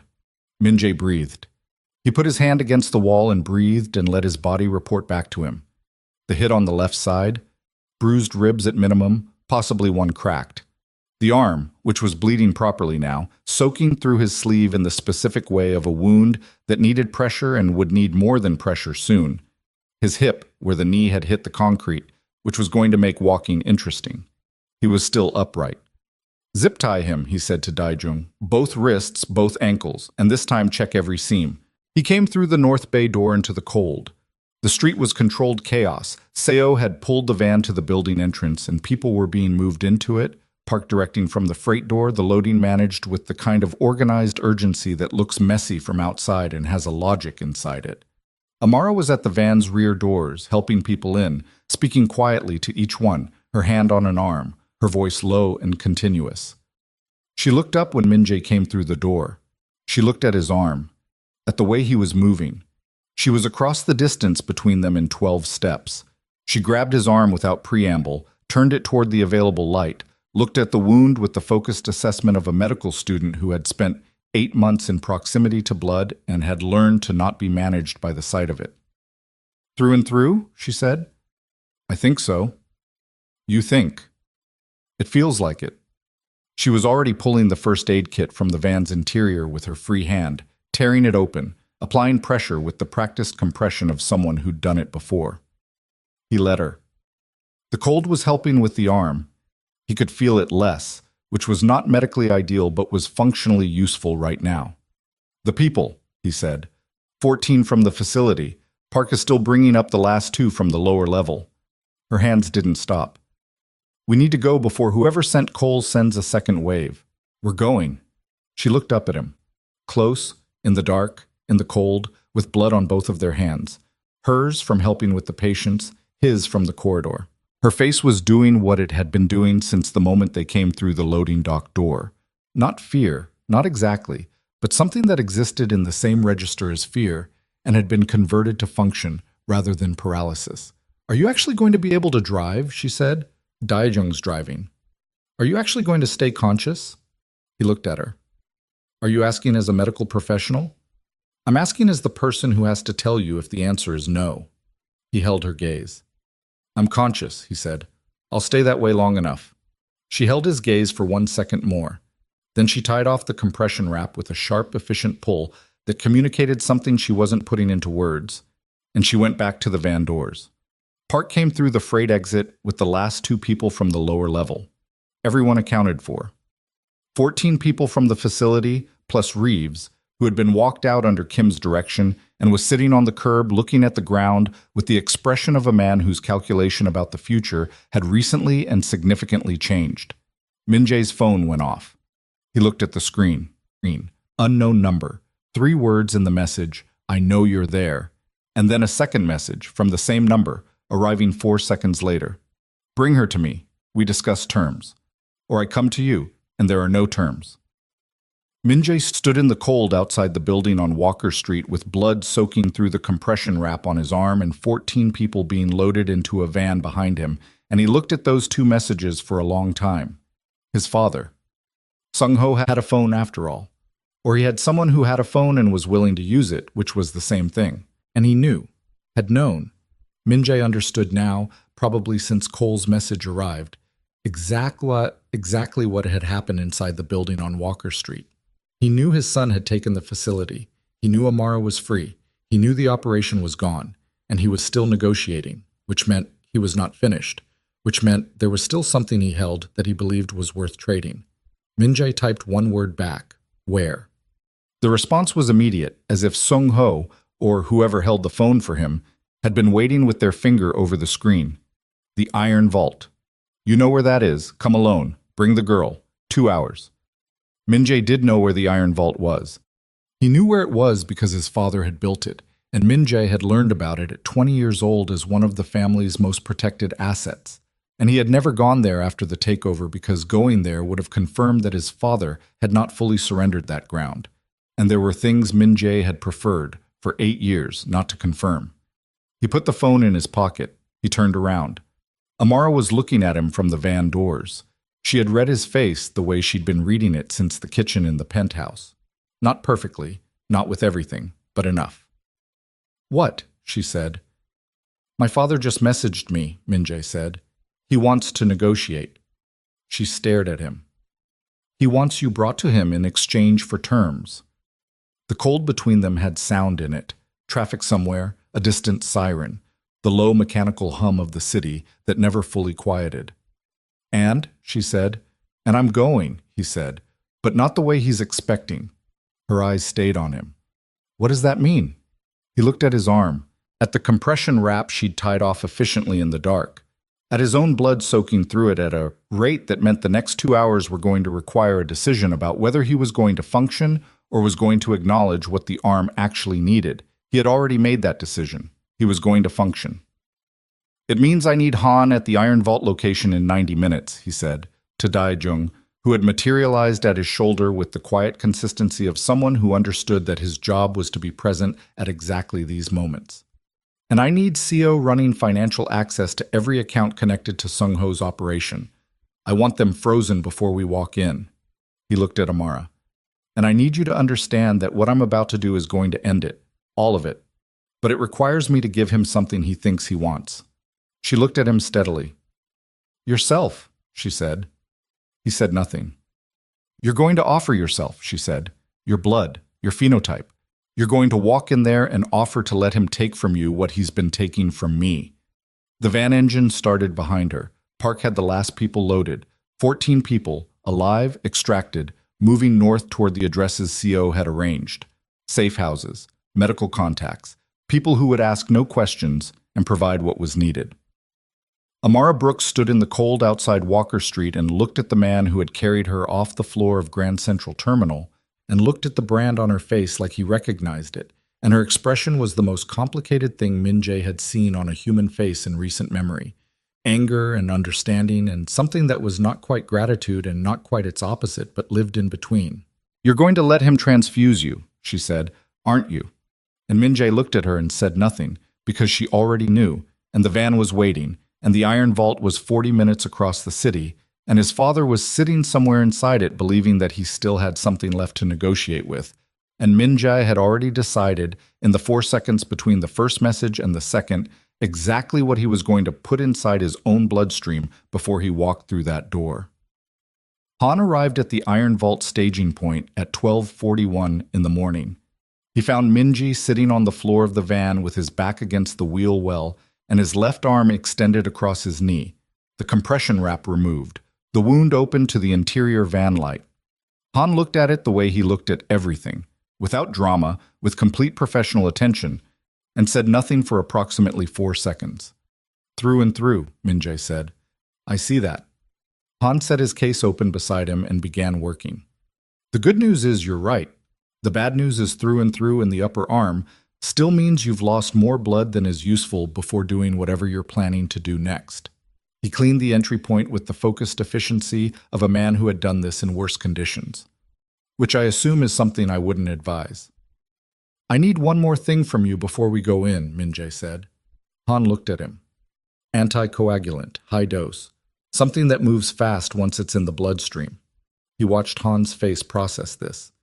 And something that won't kill me if it's administered in the next 2 hours. Han was quiet for a moment. You want to be walking when you go in there, yes.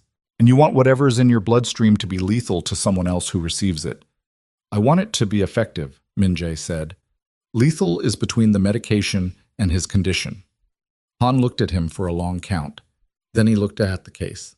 He was quiet in the particular way of someone who had maintained a specific moral position for a very long time, and was in the process of revising it in real time based on information the original position hadn't accounted for. His condition, Han said, the blood phenotype. If he has what I think he has, the disorder that creates the dependency on the specific antigens in that profile, then a high-dose anticoagulant introduced through transfusion would, yes, Min-jae said. It would not be fast, Han said. It would not be painless. I know. Another silence.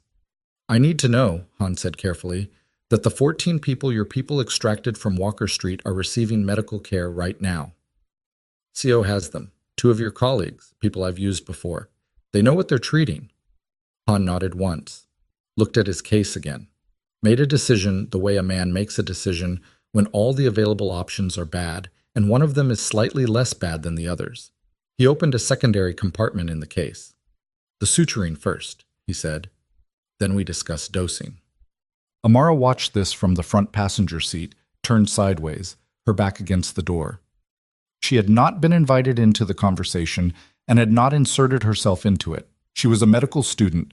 She understood the pharmacology being discussed.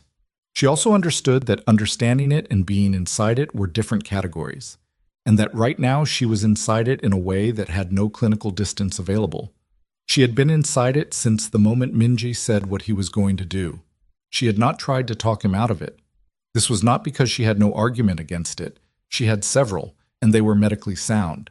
It was because she had looked at his face when he said it and understood that the decision had been made before he voiced it, that voicing it was not deliberation but disclosure, and that she was the only person he had disclosed it to before the van door closed and they drove 40 minutes across the city. She thought about that while Han worked on Min-jae's arm. She thought about the fact that Kong Min-jae had carried her off the floor of Grand Central Terminal and taken her to his home and told her things he didn't have to tell her, and then spent 2 days making choices that cost him something visible, and that none of this made him uncomplicated or absolved him of anything, and that the complicated version of a person doing the right thing was not the same as a simple person doing it, and that it mattered more, not less. She thought about the brand on her face. She thought about the woman on the gurney in the extraction room who had looked at it and felt something shift in her expression. Recognition, she now understood. Not recognition of Amara specifically, recognition of what the brand meant, that someone who wore it had gotten out. She turned back to face forward and looked through the van's windshield at the street. The Iron Vault was a building that had been a private bank in the 1920s, then a law firm, then a series of increasingly opaque private holding entities. It sat on a block in Lower Manhattan that had been redeveloped around it twice without touching it, because the entities that owned it had the kind of lawyers who made redevelopment impractical. It did not look significant from the street. That was its primary security feature, the complete absence of any visual signal that it mattered. Dae-jung was beside her in the driver's seat. He had said very little for the last 30 minutes, which she had initially interpreted as tactical focus, but was beginning to understand was something else. She looked at him. How long have you worked for him? She said. He glanced at her briefly. 11 years? Were you there when he took over from his father? A pause. Yes. What happened? Daijung looked at the street ahead. That's not my story to tell. She looked back at the windshield. He's going to walk in there knowing his father might kill him. Min-jae has walked into rooms knowing that before. That's not an answer. No, Daejung said. It's not. He was quiet for a moment. He's been waiting for this for 8 years, whether he admitted it or not. You can't dismantle someone's empire and believe they've accepted it. At some level, he's always known his father was still out there, still building. He paused. He just didn't know what the building was for. The van door opened and Min-jae climbed back in. His left arm was sutured and wrapped, and he moved it with the careful economy of someone managing functional pain rather than debilitating pain. He sat across from Amara and looked at her. You're not going in, he said. I know, she said. He looked at her, reassessing. He had expected an argument. I'm the thing he wants, she said. If I'm not there, you have leverage. If I'm there, he has it. She held his gaze. So I'm not going in. I'll be at the secondary entrance with Daejung. If you're not out in 40 minutes, we come in. Min-jae nodded. I need you to come out, she said. The sentence came out more direct than she'd intended, stripped of whatever framing she'd been reaching for. She let it stand. He looked at her for a moment. I know, he said. He went in alone. The Iron Vault's main entrance was unlocked, which told Min-jae that his father's people had been there recently, had prepared the space, had made the calculation that locked doors were irrelevant at this stage of the negotiation. He went through the lobby, marble, dark, the particular smell of a space that had been closed for years and recently reopened, and took the stairs down one level to the vault room. His father was in the vault room. Kang Sung-ho was seated in a chair that had been brought in specifically for him, the kind of chair that exists to make sitting look like a choice rather than a necessity, high-backed, solid, positioned in the center of the room with the particular deliberateness of a man who understood staging. He was smaller than Min-jae remembered. 8 years had taken something from his physical presence. The size he'd carried in Min-jae's memory was partly constructed from the accumulated weight of fear, and fear had a way of adding mass to the people who generated it. Without it, Sung-ho looked like an old man, 73, perhaps 74. White-haired, dressed in a suit that was slightly too large for him now, his hands in his lap with the stillness of hands that had learned to conserve motion. To his right, a medical attendant stood with a portable transfusion unit, compact, professional, the kind of equipment that moved because it had been designed to move. To his left, 2 men, security. Min-jae assessed them in 2 seconds, competent, not exceptional. The kind of security you employed when your primary protection was your opponent not wanting to kill you. Sung-ho looked at Min-jae. Min-jae looked at Sung-ho. 8 years. 8 years since the night that had ended his father's control of everything, that had required Min-jae to do things he was not going to revisit now in this room, that he had built the last decade of his life on top of like you build on a foundation you've stopped examining. 8 years and his father was still alive, which Min-jae had known intellectually and was now processing physically, in the specific way of a body confronting information it has been keeping at cognitive distance for a very long time. You came alone, Sung-ho said. His voice was thinner than Min-jae remembered. The same cadence, precise, metered, the voice of a man who had learned that volume was for people who hadn't already established authority, but the breath behind it was shorter. The condition was doing what conditions did. You asked me to, Min-jae said. I also asked you to bring the woman. I heard you. Sung-ho looked at him. His eyes were entirely intact. Whatever his body was losing, his eyes had refused to participate in the decline. They were the eyes Min-jae had grown up with, the eyes he had spent 2 decades learning to read and then learning to stop needing to read. You've taken my facility, Sung-ho said. No particular emotion in it. Statement of fact. Yes. The people inside. Gone. The doctor. Also gone. Min-jae moved 3 steps closer and stopped. It's finished, Father. The operation is finished. Every financial structure you used, CO is freezing the accounts tonight. There's nothing left to rebuild. Sung-ho was quiet for a moment. You're very thorough, he said. You were always thorough. I gave you that. A pause. What I didn't give you was the understanding of why the operation was necessary. I understand why it was necessary to you. Do you? Sung-ho's hands moved slightly in his lap. Not nervousness, just the involuntary motion of a body managing pain. I'm dying, Minjae. I have been dying for 4 years. The blood treatments, they bought me time. Time to see this through. To see what through? This. His eyes moved to indicate the room, the city, the organization outside the room that had been his before it was Minjae's. To see whether you built something worth inheriting back. Minjae looked at him. You took what I built, Sung-ho said. I wanted to see if you could sustain it, if you were capable of the thing you claimed when you took it. He paused. 8 years. You've run it for 8 years. And you haven't destroyed it yet. I'm not maintaining it, Minjae said. I'm ending it. The criminal enterprise. I've been transitioning the assets for the last 3 years. Legitimate business. It'll take another 4 or 5 years to complete, but I know, Sung-ho said. Minjae stopped.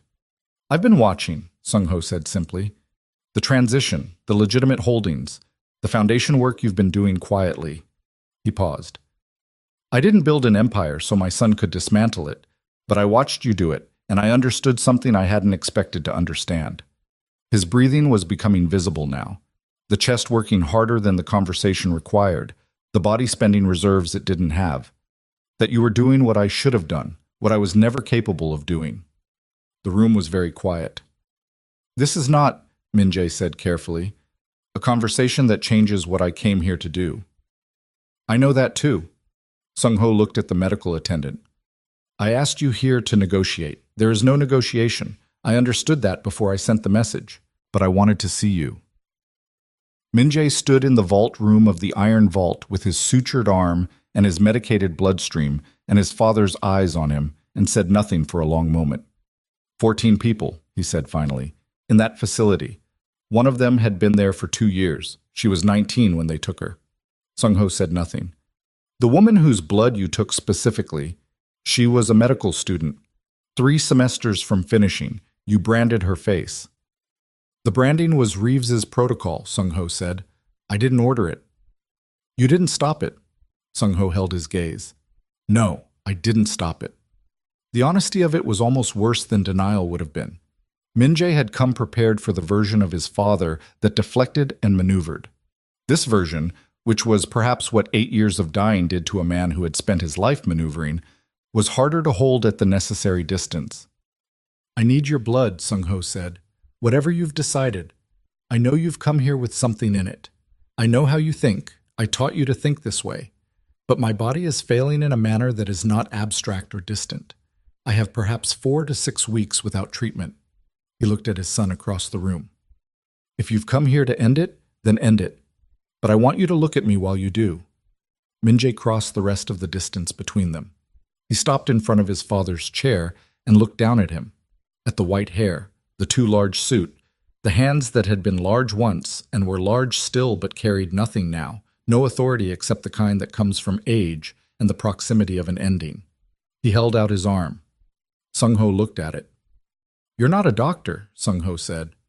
No, but I know how the equipment works. And you need this done before whatever's keeping you functional tonight stops working. He held the arm steady. Your attendant can step out. Sung-ho looked at the attendant. The attendant looked at Minjae with the expression of a person running a threat calculation. Then he looked at Sung-ho. Sung-ho nodded. The attendant left. The 2 security men looked at Sung-ho. He dismissed them with the same gesture. They left. The vault room door closed. Minjae and his father were alone. Sung-ho set up the transfusion connection himself. His hands still precise, even diminished, the muscle memory of months doing this in controlled settings. Minjae watched him work and let him work. When the connection was made, Sung-ho looked up. Whatever you've put in your blood, he said. Yes, Minjae said. Sung-ho held his gaze for a moment. Did it hurt? Making that decision. Minjae thought about it. No, he said. Which was true and was not the whole truth, and he suspected his father knew the difference and was not going to press it. Sung-ho opened the valve. What happened next was not dramatic. It was almost quiet. The soft mechanical sounds of the transfusion unit, the ambient noise of a building settling in the cold, Minjae's own breathing, which he was keeping deliberate and steady. He watched his father's face. Sung-ho looked at the middle distance. Not at Min-jae, not at the equipment, at some point in the room that had nothing in it. The particular gaze of a man who has made his own calculation and arrived at a position he can hold. 4 minutes passed. Sung-ho's breathing changed. It was not sudden. It was a gradual shift, a deepening difficulty, the body's response to something moving through it that was working faster than it should have because the condition had already compromised the clotting system. Min-jae's hand went to the valve, closed it. Sung-ho looked at him. "Min-jae," he said. "I'm here," Min-jae said. Sung-ho's hands moved in his lap. That small, involuntary motion, but different now. The motion of something trying to hold on rather than manage pain. He looked at his son with the entirely awake eyes that had refused to participate in the body's decline and were refusing still, right up to the end, to look away from what was in front of them. "The organization," he said. His voice was thin now. "The legitimate transition. Finish it." "I was going to," Min-jae said. "I know." A pause. The breath was very difficult now. "She'll finish her degree." Min-jae looked at him. "The woman." Sung-ho's eyes were still on him. "She'll go back." "That's her choice," Min-jae said. Something moved through Sung-ho's expression. Something that was not quite remorse, because remorse required a different kind of architecture than the one his father had ever built in himself, but was in the territory adjacent to it, the closest he had. "I wasn't capable," Sung-ho said, "of being different than I was." Min-jae held his father's gaze and said nothing, because there was nothing to say that was both true and kind, and he was not going to lie to him at this distance. Not now. Sung-ho's eyes went quiet. Not closed. They stayed open, which Min-jae had not expected and had to hold, the fact of his father's open eyes at the end of it, still carrying that complete wakefulness right up to the moment it wasn't there anymore. Min-jae reached forward and closed them with 2 fingers. He sat with his father for 3 minutes. Not in grief exactly. It was more complex than grief, a thing that had too many layers for any single name. Then he stood up, disconnected the transfusion equipment, and walked to the vault room door. He opened it. Dae-jung was in the corridor. He looked at Min-jae's face and read it the way he had been reading it for 11 years. "It's done," Min-jae said. Dae-jung nodded. "Where's Amara?" "Secondary entrance. I called her when you came out." Min-jae moved toward the stairs. His arm was beginning to reassert itself now that the adrenaline of the vault room was receding. A deep, pulling ache that ran from the sutured wound up into his shoulder and had opinions about the direction he was moving. He ignored the opinions and kept moving. He came through the secondary entrance into the cold. Amara was there. She looked at him, at his arm, at his face. She did the assessment he'd seen her do before, fast, comprehensive, the kind of read that was medical and also something beyond medical. "He's gone," she said. Not a question. "Yes." She absorbed this. She did not say she was sorry, which was the right choice, the choice that understood the full complexity of what sorry would mean in this specific context. She was quiet for a moment, her breath visible in the cold air, and then she said, "You need to get the arm looked at again. Han is... I know Han is somewhere, I'm saying now. You've been moving on it for 2 hours and the sutures are under stress and I can see the wrap is bleeding through." She stepped toward him and did not ask permission. She took his arm and looked at the wrap in the available light from the street and made the tight, focused expression of someone assessing damage with no good options. "It'll hold," Min-jae said. "It'll hold if you stop moving dramatically through large buildings," she said, "which I'm going to assume is not immediately on your agenda." He looked at her. She looked at him. They were standing in a cold street in lower Manhattan at 1 in the morning with blood on both of them and the weight of the last 4 days distributed across every surface of the space between them, and she was holding his arm and making the expression she made when she was refusing to feel the full extent of something until the moment required it. "Cole?" she said. "Still in Long Island City," Min-jae said. "Dae-jung will turn him over to a federal contact by morning. Anonymous tip plus a substantial evidence package. SEO has been building it for the last 2 hours. And the people from Walker Street. Medical care tonight. SEO has identified family contacts for 3 of them. The others, there's a facility I fund. Legitimate. It handles rehabilitation and housing for people coming out of trafficking situations." He paused. "It'll handle them properly. She absorbed all of this. You already had the facility, she said. Yes. Before tonight. I established it 2 years ago. He held her gaze. I've been trying to clean this up for 8 years, Amara. Not successfully, clearly, but trying. She looked at him for a long moment. I know, she said. The cold was settling in properly now. The deep kind. The kind that got into joints and made everything stiff. She was still holding his arm. He didn't move it. Medical school, he said. She looked at him. What? Columbia. Your program. I have... He stopped. I know people there. I can make a call when you're ready. Ensure there are no procedural obstacles to returning. She was quiet for a moment. That's not something I need your help with. I know. I'm offering it anyway. She held his gaze. I'll think about it, she said, which was not the rejection it could have been. They stood in the cold a moment longer.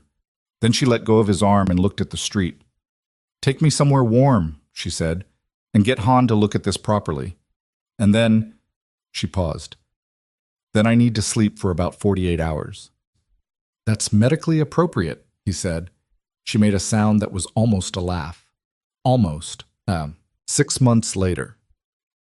The Columbia University Medical Center was a different kind of cold than January streets, climate-controlled, institutional, the precise temperature of a building that managed human bodies and understood that temperature mattered.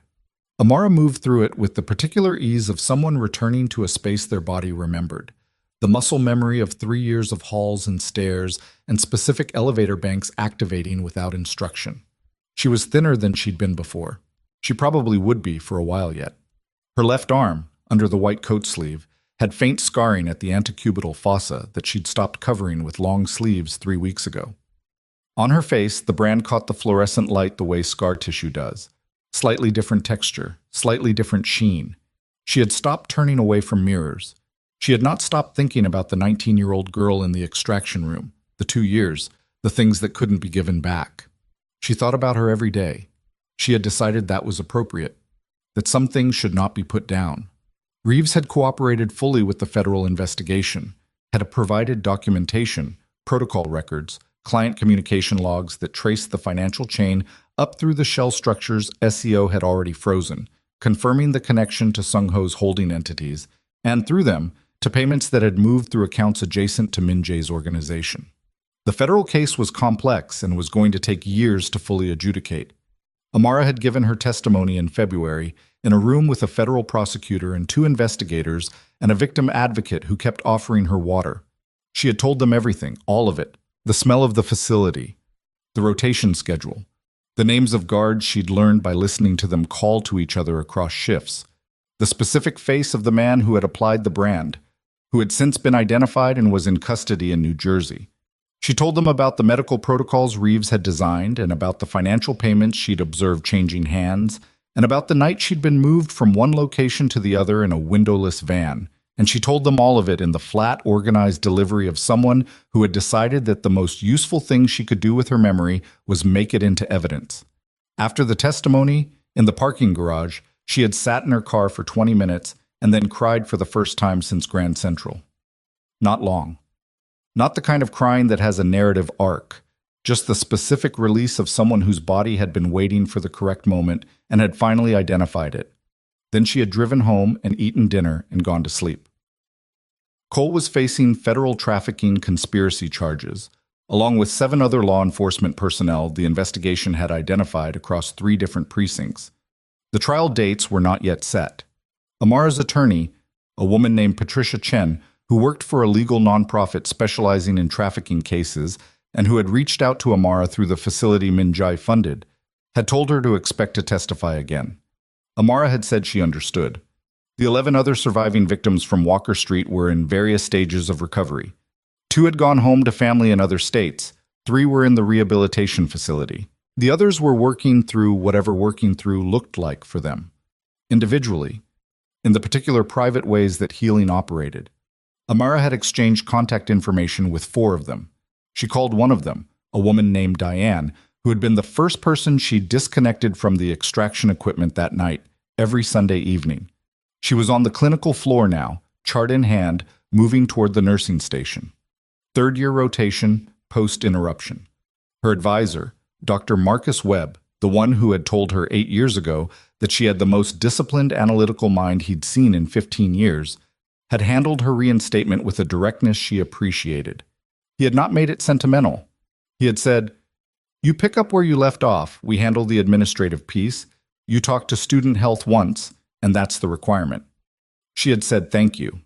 He had said, "Don't thank me, you were one of my best students. This department needs you to finish." She had almost argued with him again. She had not. Minji called her on a Thursday evening in June. She was in her apartment, the new one, 2 rooms in Washington Heights. Nothing like the penthouse, furniture she'd bought herself from a place on 181st Street that sold things that had been other people's first. She had found she liked that, furniture with previous lives. He called at 7:15. She answered on the 3rd ring. "How's the arm?" she said. "Functional," he said. There was a pause. "How's the rotation?" "Cardiology. I like it more than I expected." "Good." They were quiet for a moment. They had spoken 4 times since January, twice in February around the federal testimony, once in April about logistics related to the foundation, once in May because he'd called and she'd answered and they'd talked for 40 minutes about nothing specific, and she'd spent 10 minutes after the call figuring out why she didn't mind that. "The foundation," he said. "The board approved the expansion, 3 additional cities, Chicago, Houston, Los Angeles." "That's good," she said. "I'd like you to be involved, in whatever capacity makes sense with your schedule. Medical advisory. You don't have to be on the board. I know that's not—" "Minjae." He stopped. "Ask me what you're actually calling to ask me," she said. A pause. "I'm going to be in New York next week," he said. "I've been in Seoul for the last 2 months dealing with the transition of the Korean assets. I'll be back Tuesday." "Okay," she said. "I'd like to have dinner," he said. "If you want to." She looked at the window of her apartment. Late June, the city outside had that particular summer quality, the heat off the pavement, the extended light, the way New York seemed to temporarily become a different city in the warm months, less defended, slightly more willing to be looked at. "Tuesday," she said. "I'm free after 7. 7:30, he said. "I'll make a reservation." "Nothing expensive?" she said. "I mean it." "I know you mean it." She could hear in his voice the thing she'd first heard when he sat in the chair in the corner of her room at the penthouse. Not warmth exactly, because Minjai's warmth operated below the frequency where most people registered it, but its presence, its specific texture, somewhere reasonable.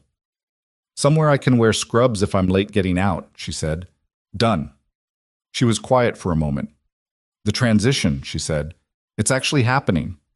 "It's happening," he said. "Slower than I want, but it's happening." "And the organization?" "Smaller every month," he said. "Legitimately." A pause. "It will take time.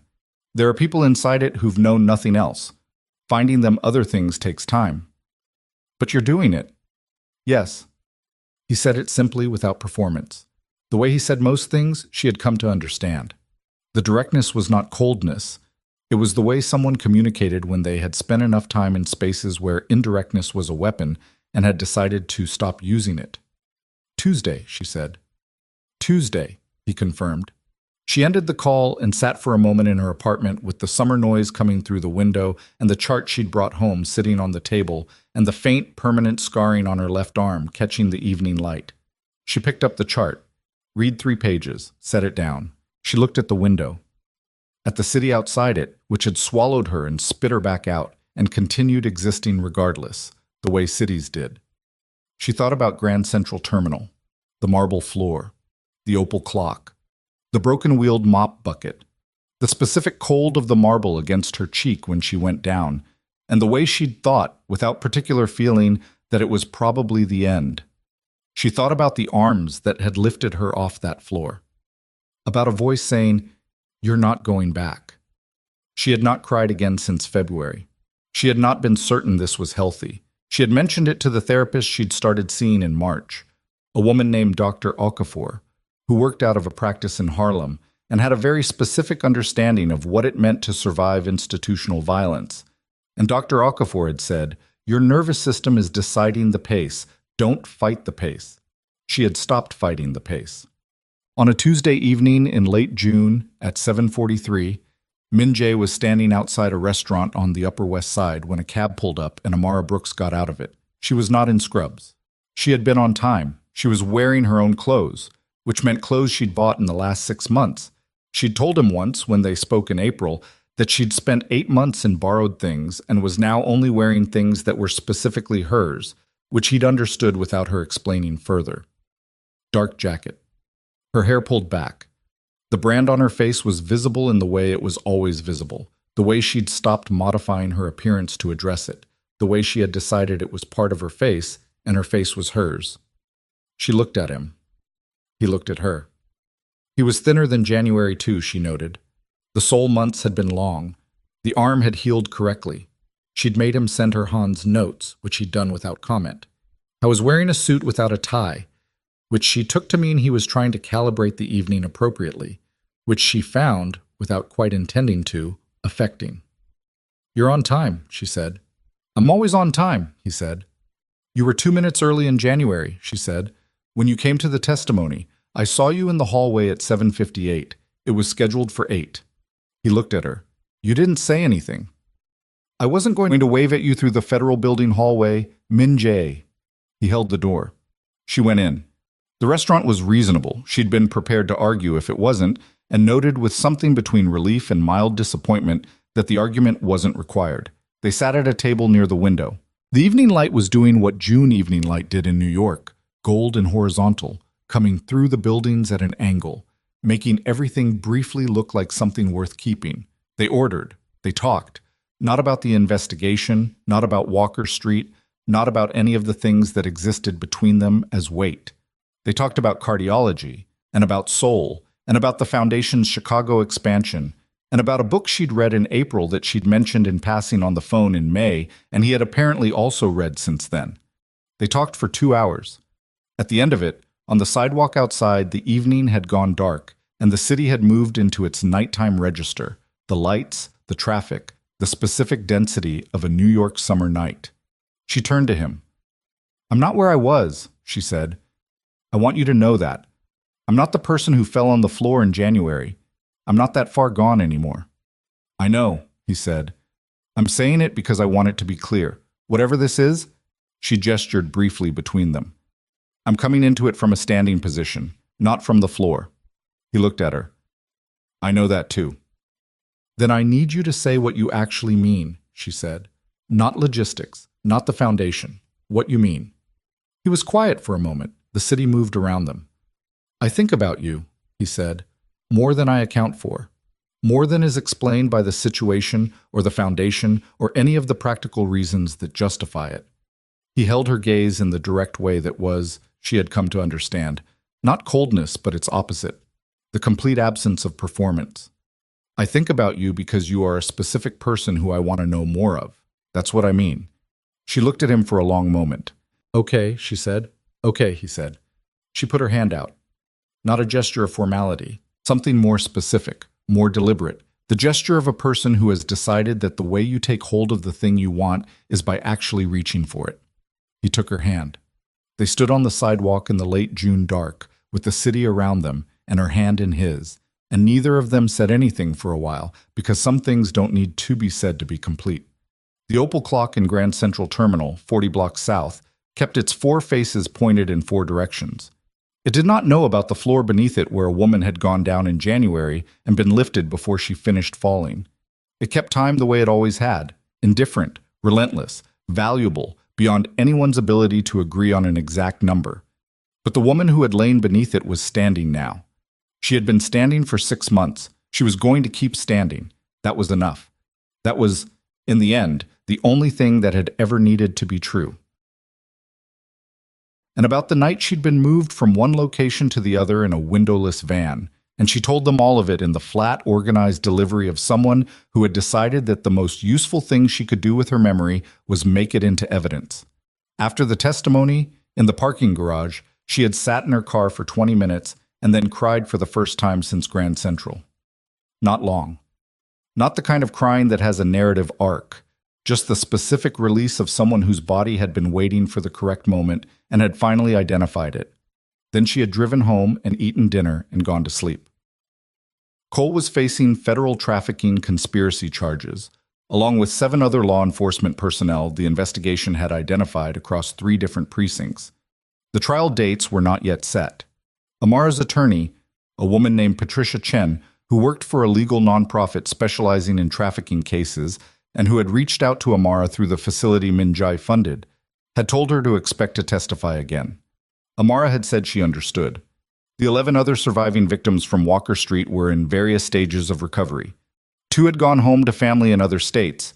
3 were in the rehabilitation facility. The others were working through whatever working through looked like for them, individually, in the particular private ways that healing operated. Amara had exchanged contact information with 4 of them. She called one of them, a woman named Diane, who had been the first person she disconnected from the extraction equipment that night, every Sunday evening. She was on the clinical floor now, chart in hand, moving toward the nursing station. 3rd-year rotation, post-interruption. Her advisor, Dr. Marcus Webb, the one who had told her 8 years ago that she had the most disciplined analytical mind he'd seen in 15 years, had handled her reinstatement with a directness she appreciated. He had not made it sentimental. He had said, "You pick up where you left off, we handle the administrative piece. You talk to student health once, and that's the requirement." She had said thank you.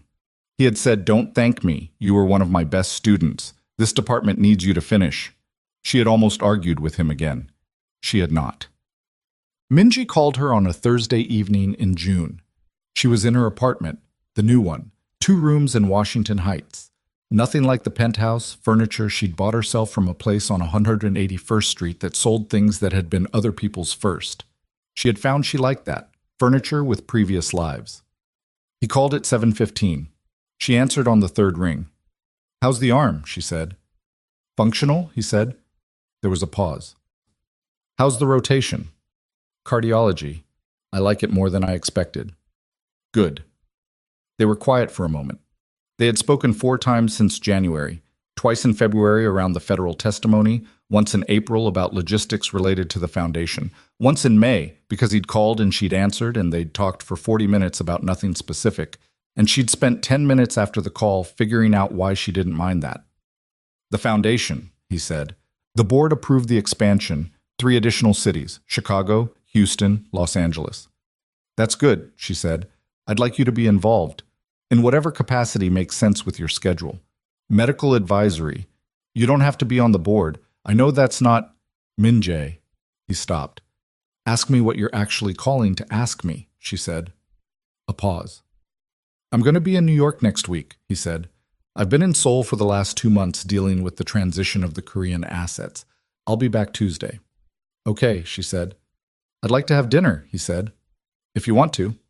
She looked at the window of her apartment. Late June, the city outside had that particular summer quality, the heat off the pavement, the extended light, the way New York seemed to temporarily become a different city in the warm months, less defended, slightly more willing to be looked at. "Tuesday," she said. "I'm free after 7. 7:30, he said. "I'll make a reservation." "Nothing expensive?" she said. "I mean it." "I know you mean it." She could hear in his voice the thing she'd first heard when he sat in the chair in the corner of her room at the penthouse. Not warmth exactly, because Minjai's warmth operated below the frequency where most people registered it, but its presence, its specific texture. Somewhere reasonable. "Somewhere I can wear scrubs if I'm late getting out," she said. "Done." She was quiet for a moment. "The transition," she said. "It's actually happening." "It's happening," he said. "Slower than I want, but it's happening." "And the organization?" "Smaller every month," he said. "Legitimately." A pause. "It will take time. There are people inside it who've known nothing else. Finding them other things takes time." "But you're doing it." "Yes." He said it simply without performance. The way he said most things, she had come to understand. The directness was not coldness. It was the way someone communicated when they had spent enough time in spaces where indirectness was a weapon and had decided to stop using it. "Tuesday," she said. "Tuesday," he confirmed. She ended the call and sat for a moment in her apartment with the summer noise coming through the window and the chart she'd brought home sitting on the table and the faint, permanent scarring on her left arm catching the evening light. She picked up the chart, read 3 pages, set it down. She looked at the window, at the city outside it, which had swallowed her and spit her back out, and continued existing regardless, the way cities did. She thought about Grand Central Terminal, the marble floor, the opal clock, the broken-wheeled mop bucket, the specific cold of the marble against her cheek when she went down, and the way she'd thought, without particular feeling, that it was probably the end. She thought about the arms that had lifted her off that floor, about a voice saying, "You're not going back." She had not cried again since February. She had not been certain this was healthy. She had mentioned it to the therapist she'd started seeing in March, a woman named Dr. Okafor, who worked out of a practice in Harlem and had a very specific understanding of what it meant to survive institutional violence. And Dr. Okafor had said, "Your nervous system is deciding the pace. Don't fight the pace." She had stopped fighting the pace. On a Tuesday evening in late June at 7:43, Min Jae was standing outside a restaurant on the Upper West Side when a cab pulled up and Amara Brooks got out of it. She was not in scrubs. She had been on time. She was wearing her own clothes, which meant clothes she'd bought in the last 6 months. She'd told him once, when they spoke in April, that she'd spent 8 months in borrowed things and was now only wearing things that were specifically hers, which he'd understood without her explaining further. Dark jacket. Her hair pulled back. The brand on her face was visible in the way it was always visible, the way she'd stopped modifying her appearance to address it, the way she had decided it was part of her face and her face was hers. She looked at him. He looked at her. He was thinner than January too, she noted. The Seoul months had been long. The arm had healed correctly. She'd made him send her Hans notes, which he'd done without comment. I was wearing a suit without a tie, which she took to mean he was trying to calibrate the evening appropriately, which she found, without quite intending to, affecting. "You're on time," she said. "I'm always on time," he said. "You were 2 minutes early in January," she said. "When you came to the testimony, I saw you in the hallway at 7:58. It was scheduled for 8. He looked at her. "You didn't say anything." "I wasn't going to wave at you through the Federal Building hallway, Min Jae." He held the door. She went in. The restaurant was reasonable. She'd been prepared to argue if it wasn't, and noted with something between relief and mild disappointment that the argument wasn't required. They sat at a table near the window. The evening light was doing what June evening light did in New York, gold and horizontal, coming through the buildings at an angle, making everything briefly look like something worth keeping. They ordered. They talked. Not about the investigation, not about Walker Street, not about any of the things that existed between them as weight. They talked about cardiology, and about soul, and about the Foundation's Chicago expansion, and about a book she'd read in April that she'd mentioned in passing on the phone in May, and he had apparently also read since then. They talked for 2 hours. At the end of it, on the sidewalk outside, the evening had gone dark, and the city had moved into its nighttime register, the lights, the traffic, the specific density of a New York summer night. She turned to him. "I'm not where I was," she said. "I want you to know that. I'm not the person who fell on the floor in January. I'm not that far gone anymore." "I know," he said. "I'm saying it because I want it to be clear. Whatever this is," she gestured briefly between them. "I'm coming into it from a standing position, not from the floor." He looked at her. "I know that too." "Then I need you to say what you actually mean," she said. "Not logistics, not the Foundation. What you mean." He was quiet for a moment. The city moved around them. "I think about you," he said, "more than I account for. More than is explained by the situation or the Foundation or any of the practical reasons that justify it." He held her gaze in the direct way that was, she had come to understand, not coldness but its opposite, the complete absence of performance. "I think about you because you are a specific person who I want to know more of. That's what I mean." She looked at him for a long moment. "Okay," she said. "Okay," he said. She put her hand out. Not a gesture of formality, something more specific, more deliberate, the gesture of a person who has decided that the way you take hold of the thing you want is by actually reaching for it. He took her hand. They stood on the sidewalk in the late June dark, with the city around them and her hand in his, and neither of them said anything for a while, because some things don't need to be said to be complete. The Opal clock in Grand Central Terminal, 40 blocks south, kept its four faces pointed in four directions. It did not know about the floor beneath it where a woman had gone down in January and been lifted before she finished falling. It kept time the way it always had, indifferent, relentless, valuable, beyond anyone's ability to agree on an exact number. But the woman who had lain beneath it was standing now. She had been standing for 6 months. She was going to keep standing. That was enough. That was, in the end, the only thing that had ever needed to be true.